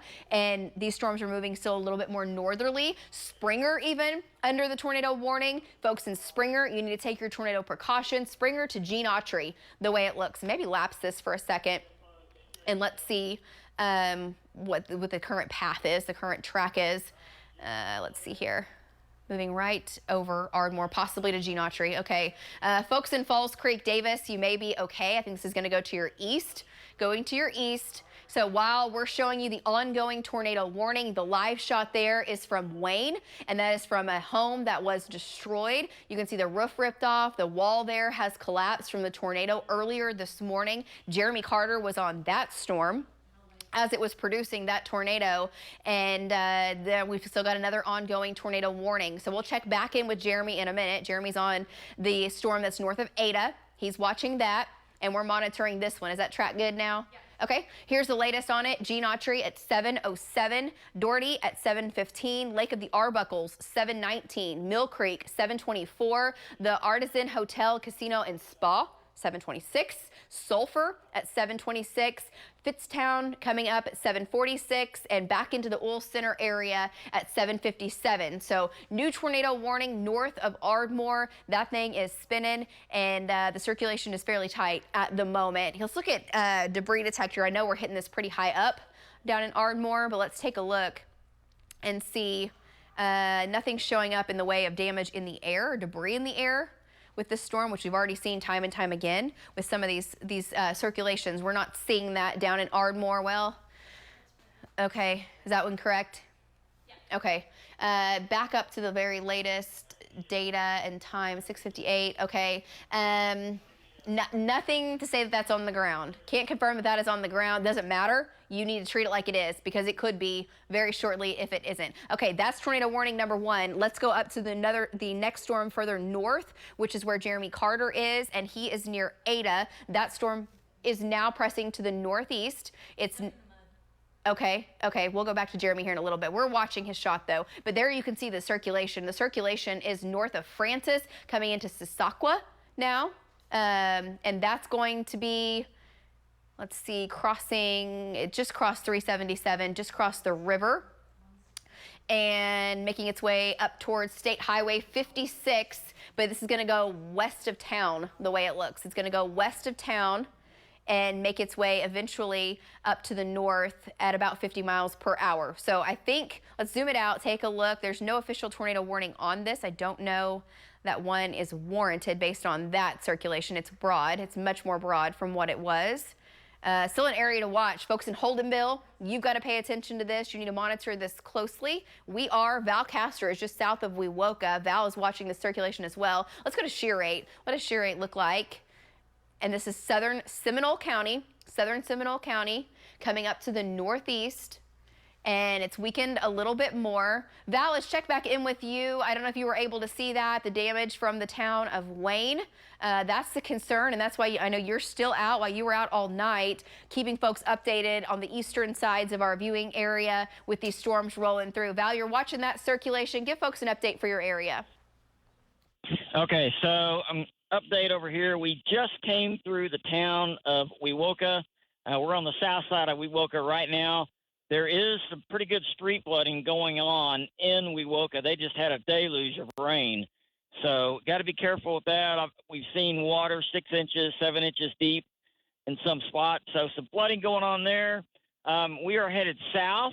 We're going to try to get out ahead of the circulation around the Ada circulation. That's going to be the next one on our target right there. So we're going to keep a good watch on that. We'll let you know what happens. Back to you. Okay, thank you so much, Val and Amy Castor. It's sure been a long haul for you guys, for all of our trackers. We appreciate you so very much. Let's take a look now at radar, where Val was talking about the storms there, definitely producing some wind, some very heavy rain. Due to the heavy rain and storms, Seminole Public Schools starting at 10, did you say, Robin? Okay, Lacey, 10 a.m. this morning. Yeah, they're delayed due to the storms rolling through. So make sure you're checking before you're taking your kiddos off to school of exactly what the situation is. The severe threat now over into northern Hughes County from Wetumpka back up to Alika, Okemah. Go a little further to the north here, Hannah, up in Okfuskee County. I do think we've got winds within that 45, 50 miles per hour, intense lightning traveling on I-40. You're going to be driving in and out of that, but nothing of major concern. What I am concerned about is a storm down near Ardmore. So we're dry in Oklahoma City. We're dry now, drying out in Shawnee, Pauls Valley, looking good as well. But this storm has started to rotate, and it's moving back up towards eventually Sulphur and Mill Creek and Gene Autry. And you can see it's kind of got that little bit of a hook shape to it, an orientation to it, where you're getting the south wind speeding into it, and it is circulating. And that is where you could have the brief tornado. Okay, and that's why the tornado warning is there. So let's go to some of our velocity products and just kind of take a look at it and how it's evolved. Got kind of the donut hole shape to it on the east side of Ardmore. This is now on the east side of town. Still definitely, I think, in city limits, making its way up towards Gene Autry, and we'll cross back over, crossing Highway 177 eventually. It's nowhere near there yet. Let's zoom in a little bit closer and get some of these highways turned back on if we can. There we go. Coming into neighborhood streets here. There's 3rd Street Northeast and Mary Niblack Road, if you know where that is. In Ardmore, that is where the circulation is located. Can't say that this is a tornado on the ground. We hope it isn't, but the circulation is definitely tight enough that it has warranted your attention, has our attention, and we're watching it. Let's go to max rotation. Does it kind of line up with that same area? It's a little more broad, not quite as tight. What does velocity look like now out of TLX? Okay, yeah, same area. Definitely in the same area. So your north-south roads are Dogwood Road, basically back over to where the spur is on State Highway 142, where it makes that spin, that turn down to the south. And the circulation is about to cross over, is that State Highway 19? What is that highway? 19? 1930, okay. And crossing over. So that's gonna lift up to the north, and it's moving at about 50 miles per hour. So let's zoom out again if we can. That'll cross 177 and head up towards Gene Autry and Mill Creek, and eventually over towards basically Connorville. I don't think this is going to make it up to Springer and Falls Creek. It was moving more northerly. Now it's making more of a northeasterly trek, and Hannah's going to put another storm track on that for you and give folks an update there. We have seen damage this morning. Our crews are out on the damage near Wayne. That's the shot that you're seeing while Hannah's doing that. That's our shot from Natalie. She's down there. That home is, man, it's got significant damage. Winds to at least 100 miles an hour, I would say, out of that. Would have to do that type of damage. It would have to be at least 100 miles an hour. And Jeremy Carter was right there when that tornado touched down. We were live on the air, of course, bringing it to you. That's the same storm that produced a tornado, I do believe, on the north sides of Eureka Lake. We issued our News 9 tornado warning when that thing was ramping up on radar and eventually went and did the damage east of Lindsay, over near the town of Wayne. Here's the current tornado warning. We're not done with the severe weather yet. It's 7 o'clock in the morning and we've been on since 4 o'clock with continuous tornado warnings with these storms. There's the very latest with the rotation. It's moving just east of Ardmore, and Hannah's put the track on it for you. And you kind of see even in reflectivity. Now, mind you, it's raining all around this circulation, all around this potential tornado. So you're not going to see it, but it is moving to the northeast. So there you go. Gene Autry, 7:09, Mill Creek at 7:25. The Artisan Casino at 7:28. These times haven't shifted a whole lot from what we showed you earlier. Roth at 7:41. Back into Ada at 7:56. Bing at 8:03. And coming back into Kanawha by 8:08. I do think this will look a lot different than it looks right now by the time it gets into this area. This area is a little overworked from the rain previously. All right, let's zoom out again, take the statewide look, and we'll go back out to the desk because I think Natalie probably has an update for us. Can't confirm this is on the ground, but you've got to take your tornado precautions down in south central Oklahoma.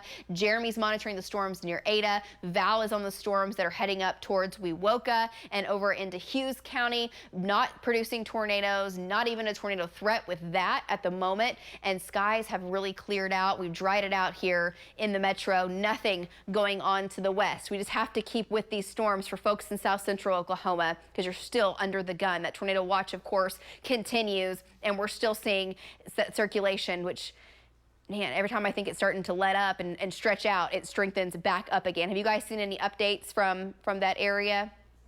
Okay, they're checking. Cassie, I said Lacey. Lacey's over in the pod checking. Cassie's checking along with Hannah, running radar for us. And on Next Gen Live, there's the back edge of the rain from Stillwater to Stroud to Shawnee. We had flooding this morning in Norman, numerous stalled cars down in Norman due to just torrential rain that moved through. Some radar estimates were 4 to almost 6 inches. Down near Goldsby, same thing. We had flash flood warnings. That water has really started to recede. So the only show in town as far as really damaging storms is the storm to the south. So let's zoom back in, Hannah. We gave folks the overview, and we'll get an update here on this storm, and then we'll send it out to Natalie for, of course, a quick update on the damage in Wayne as folks are surveying their home, and unfortunately, looks to be significant damage. Not seeing anything saying this is on the ground near Gene Autry, but you need to be in your safe spot from Gene Autry to Springer to Doherty, back up to Falls Creek. Falls Creek, I think this is going to go south of you. Folks in Sulphur, this will probably go south of town, but I wouldn't bet on it. So watch it closely. Don't have to take your safety precautions just yet, but monitor it. Same thing in Mill Creek. Gene Autry, the circulation's moving over town, but it's fairly broad at the moment. And we'll keep updating you on this. I want to quickly send it back over to the anchors because I know you've got more updates coming in from the damage, the tornado damage in Wayne. Back to you. Yeah, Lacey, I want to update you on a couple of schools that we just heard from. Seminole Public Schools, a late start, 10 a.m. start time. Buses will run at 9 a.m. Wewoka, a late start. Right now, they're not saying exactly when. They still need to check for some damage possible, and they'll let us know when Wewoka schools will start, but parents just stay tuned there. And obviously in Wayne, no school today. Yeah, possible damage to the schools there in Wayne. We know that our 2 homes that were damaged, one in town.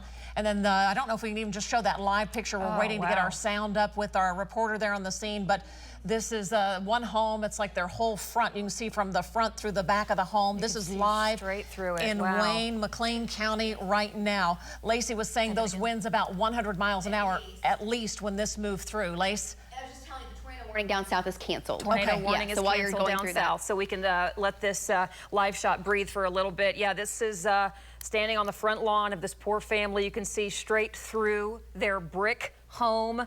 Very strong winds coming through earlier. The family is safe. That is the best news possible. But now they're there assessing the damage and seeing what's left. I mean, this was their family home. This is a small town in Wayne. Everyone knows everybody. And I know neighbors rushed over to help this family. And now they're back at the scene, kind of looking through everything. We know the family was actually in the basement taking shelter as that storm moved through. Everyone appears to be okay, but boy, their home is destroyed. And so this is the one home on the outskirts of town there in Wayne, right in McLean County. And boy, our thoughts with this family this morning. You know, really, our crews and our storm trackers and our meteorologists started warning us yesterday that this could possibly happen in the overnight hours. And Lacey's been on the air since before 4 a.m., since the early morning hours, live straight through covering all these storms. And but we were on the air as this storm moved through. Our trackers were there, and you are now looking live at Wayne as that storm moved through McLean County in the southwestern part of the state this morning. That house that you're looking at is one of 2 confirmed that are either damaged or destroyed. Further assessment still happening there in Wayne, according to the emergency manager. We also had power lines bent almost totally parallel with the ground along Highway 59.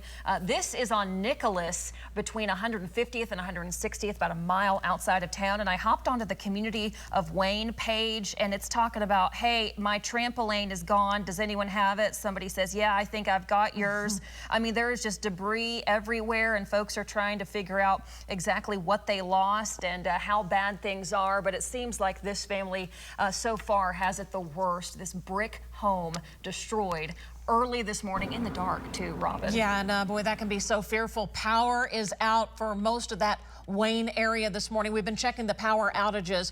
OG&E saying 1,220 customers without power right now.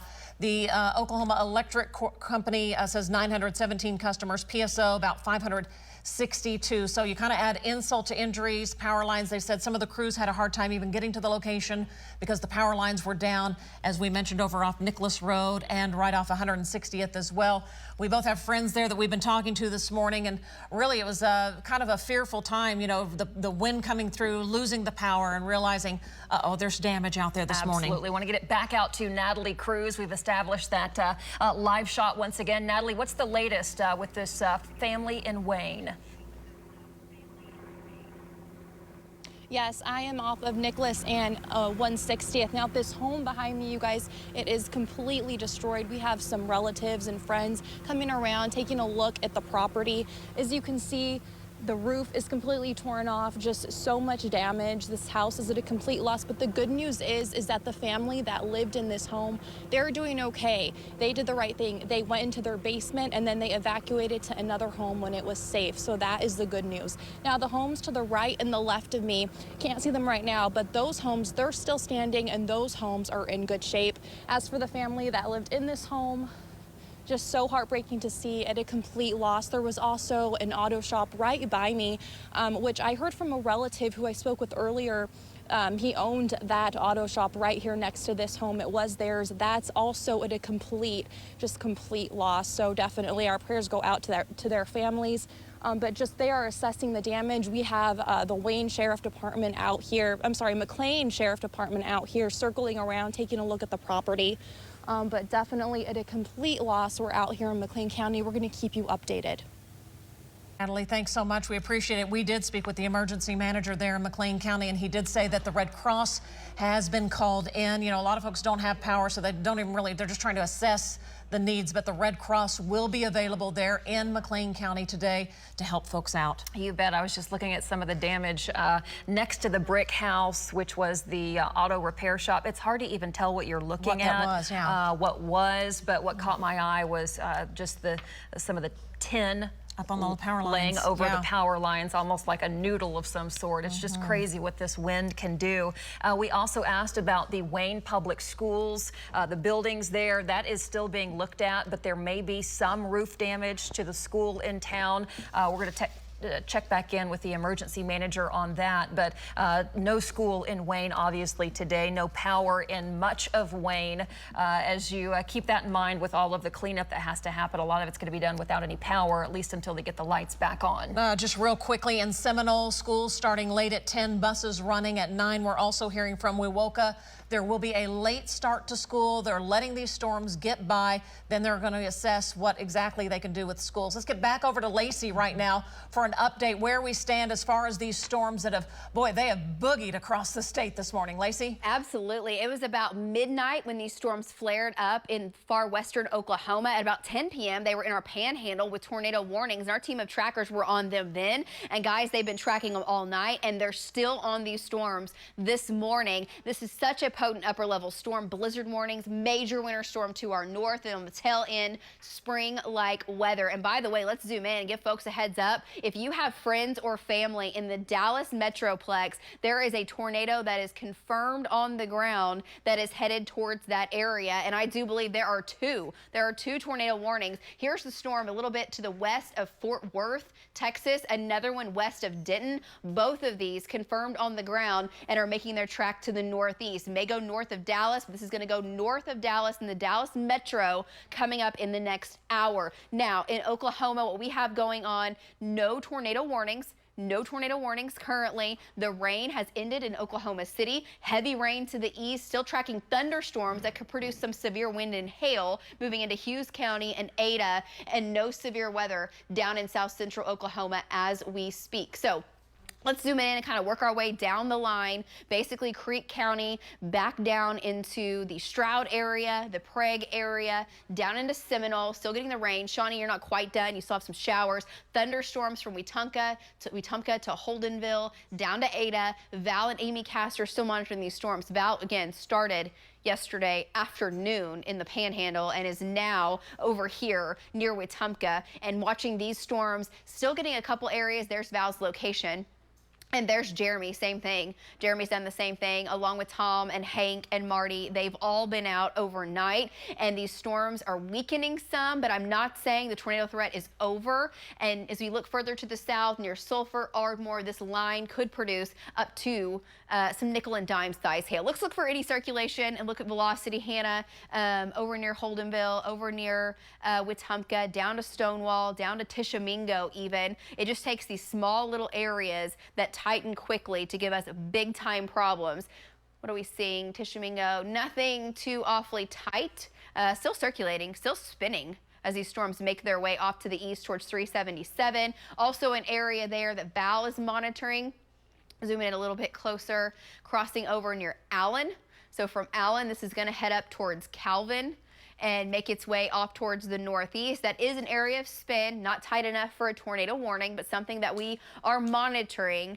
And those are the areas of concern. Everything else is looking pretty good. No active tornado warnings. If we can go to Links 1 control room, we've got a storm track, or not a storm track, a storm update as far as the reports are concerned. What we had, of course, we had some winds to 60 miles an hour near Butler overnight. And then this morning, here comes the storms, and man, produced the tornado, had debris in the air when we issued our first tornado warning, our News 9 tornado warning, and that was down here near Waurika Lake.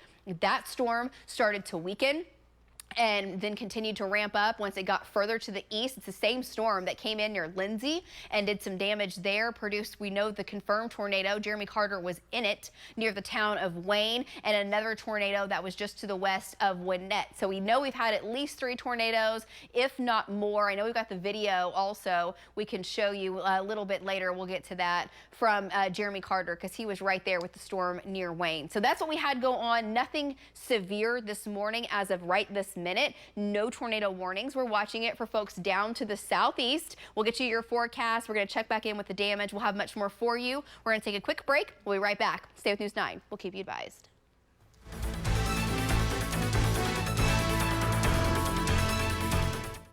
Here's an opportunity to text and win a great prize from News 9. Text Monster to 79640 for your chance to win the ultimate Christmas present. Tickets to Monster Jam this February at Paycom Center. Stay tuned for more chances to win from News 9.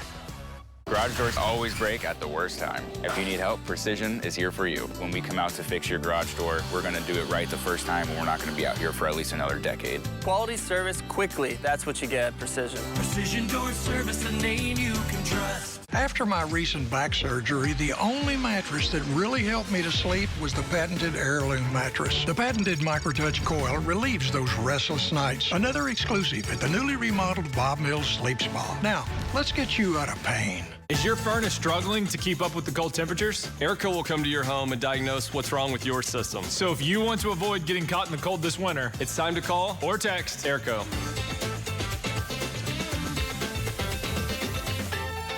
People love Subaru just because it stands for much more than just a car. Through the Share the Love event, Subaru retailers have supported over 1,700 hometown charities. Have I witnessed and seen the impact of what we do? You bet I have. We have worked with so many amazing causes and made a difference.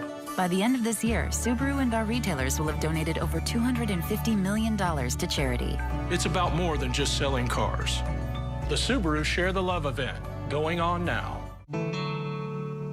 My name is Austin James. As a musician living with diabetes, finger sticks can be a real challenge. That's why I use the Freestyle Libre 2 system. With a painless 1-second scan, I know my glucose numbers without finger sticks. Now I'm managing my diabetes better, and I've lowered my A1C from 8.2 to 6.7. Take the mystery out of managing your diabetes and lower your A1C. Now you know. Try it for free at freestylelibre.us. I'm Glenn Mulready. For more than 100 years, the Oklahoma Insurance Department has been protecting consumers. Our job is to regulate, educate, and advocate. We regulate by reviewing companies that sell policies in Oklahoma.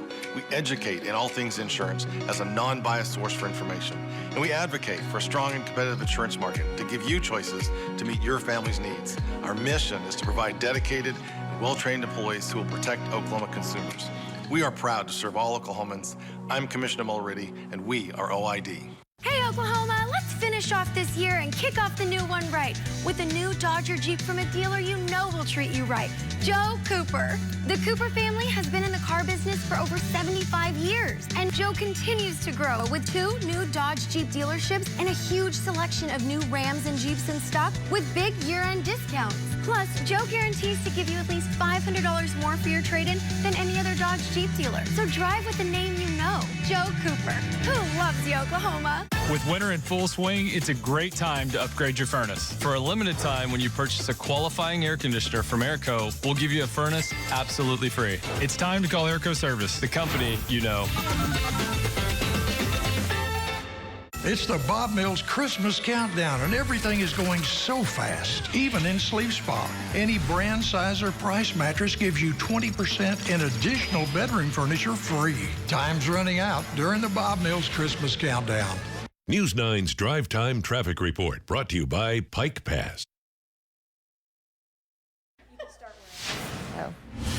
All right, guys, we're here in the Bob Mills Weather Center. It's been a wild morning, multiple tornado reports. We started at about 4 o'clock this morning with our own News 9 tornado warning when the first one spun up, and unfortunately, we've had damage. Our crews are out. Jim Gardner's in the air. We'll be bringing you the damage reports from the town of Wayne in just a little bit. But first, we want to get to radar and show you what we've got going on with ongoing thunderstorms. Now, we have no tornado warnings happening right now. Cassie, that's, I think, Fleets 4 is where we've been going from. There's a look now at our storm trackers who are out. Val, Jeremy, Marty, Hank, Tom, all out since yesterday afternoon through the overnight into the morning. By the way, not just the tornadoes, but we had flash flooding in Norman with numerous stalled vehicles at about 4 and 5 o'clock this morning. Now the water has receded. We've got just a ton of rain in the South Metro. I can tell you the drought is over in parts of the South Metro, 4 to 6 inches on radar estimates. Now the rain is making its way to the east. We do not have severe storms, but our trackers are still monitoring this and handing this off with our sister station and their trackers over at Channel 6.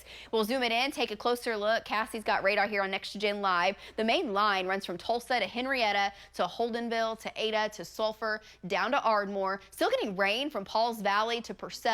But hey, the sunshine is going to make a return. We will see sun later today as we go into your midday and afternoon. But right now, heavy rain coming into Holdenville. Let's just check for any circulation going on from Holdenville to Wetumpka, back down to Ada and see, because I'm still concerned for folks a little bit further to the east. Still a little bit of rotation right here, zooming in a little closer near Holdenville and 270. Let's see here. Highway 48 is where it is. And it's not too awfully tight, but it's just these little areas where we start to get a little bit of a south wind feeding into these storms. They try to rotate. There's another one near Allen. Nothing that's too awful concerning as of right now. So we'll zoom it back out and go a little further to the south along the line. No tornado warnings. Still a favorable environment from Tishomingo to Colgate to Atoka. So in this zone, folks still need to be aware. But from Davis to Sulphur, Ardmore, and much of our southern viewing area, it's really just good old-fashioned rain and nothing of too much of a concern. Let's show you some of the storm reports really quick. We've had at least 3 tornadoes. We know we had debris in the air near Eureka Lake. Was that on Links 1, Cass? Links 1. Links 1 control room is where we've got the storm reports. So with one tornado near Waurika Lake, we had another one that touched down near Wayne. We know we have some damage in Lindsay. Can't confirm that that was a tornado. I know that thing was still circulating. It might have been a brief tornado near Lindsay. It was the same storm. It went right over Lindsay. And then another tornado report near Winnett. So at least 3, maybe more. And guys, we've had the damage as well. And I know our news crews have been out. Jim Gardner's in the air surveying the damage. I'm going to send it back to the news desk. Lacey and Robin, back to you. All right, Lacey, thanks so much. Jim Gardner will be over the scene there in Wayne in just a moment. From the air, we'll get the perspective, but right now, let's go to the ground. Let's go out to Natalie Cruz. She's live on this badly damaged home in Wayne. This is on Nicholas between 150th and 160th. Go ahead, Natalie. Yes, I'm off Nicholas and 160th, just north of Wayne. As you can see behind me, this home is at a complete loss. There's so much debris, lots of furniture just fallen. The roof is completely destroyed. Now, the good news is the family that was living in this home, I spoke to a relative here earlier, they are fine. They were in the basement when this storm came through, and then once they were out, they went safely to a home, another home they evacuated, and they are doing just fine. Now, as they had an auto shop right by the house that is also at a complete loss, just completely destroyed from this storm. Now, not sure if you can see, but there are homes to the side of this property on the right and the left. Those homes are in good shape. They are doing okay.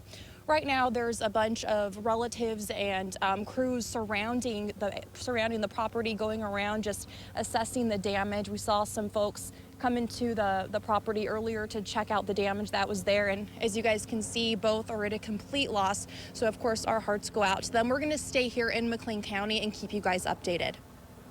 That was Natalie Cruz reporting live. I just want a quick rundown on some schools affected by today's weather. No school in Wayne, obviously, today. Wewoka, it's a 9 a.m. start today, a late start in Wewoka, 9 a.m. Seminole Public Schools, 10 a.m. start today, all due to weather. We have a big headache here in the metro off I-44 as you're making that curve to go southbound, kind of to Lake Hefner Parkway. Let's show you what's going on out there. Our Storm Jones there with the scene, a semi jackknife right on the interstate. Storm, what's the update? They trying to clear that thing out? Yeah, absolutely, Robin. I'll step out of the way and take a look at I-44 southbound right at the Lake Hefner Parkway where I-44 goes from traveling west to south. This has been completely shut down, southbound lane, since before 4 o'clock this morning. Now, that Hobby Lobby semi-truck you see there on the flatbed there was actually hanging over the side of that overpass. These wrecker crews have been out here working diligently, doing a great job bringing that semi back on I-44. Now, we are told by fire crews that the driver and passenger were uninjured, but did have to be helped, extricated out of that semi because it was hanging over the side of the interstate. But right now, crews traffic is being diverted onto Lake Hefner Parkway northbound or Highway 3 heading towards Bethany, but a big backup right now for drivers I-44 southbound right at May, completely shut down. We'll update you on air and on the News 9 app. We'll send a push alert just as soon as we get this back open. Storm Jones, Oklahoma's own News 9. All right, we'll continue watching that situation there. Again, I-44 shut down right as you're going south to get onto Lake Hefner Parkway. Yeah, it's just west of May, and I just checked the email. The first email on that semi that jackknifed came in about 3:15, so we're well into 4 hours dealing with that Hobby Lobby semi. We'll be back with more coverage right after this. Stay with us. When we say you will get warned first on the only locally owned news station, we mean it.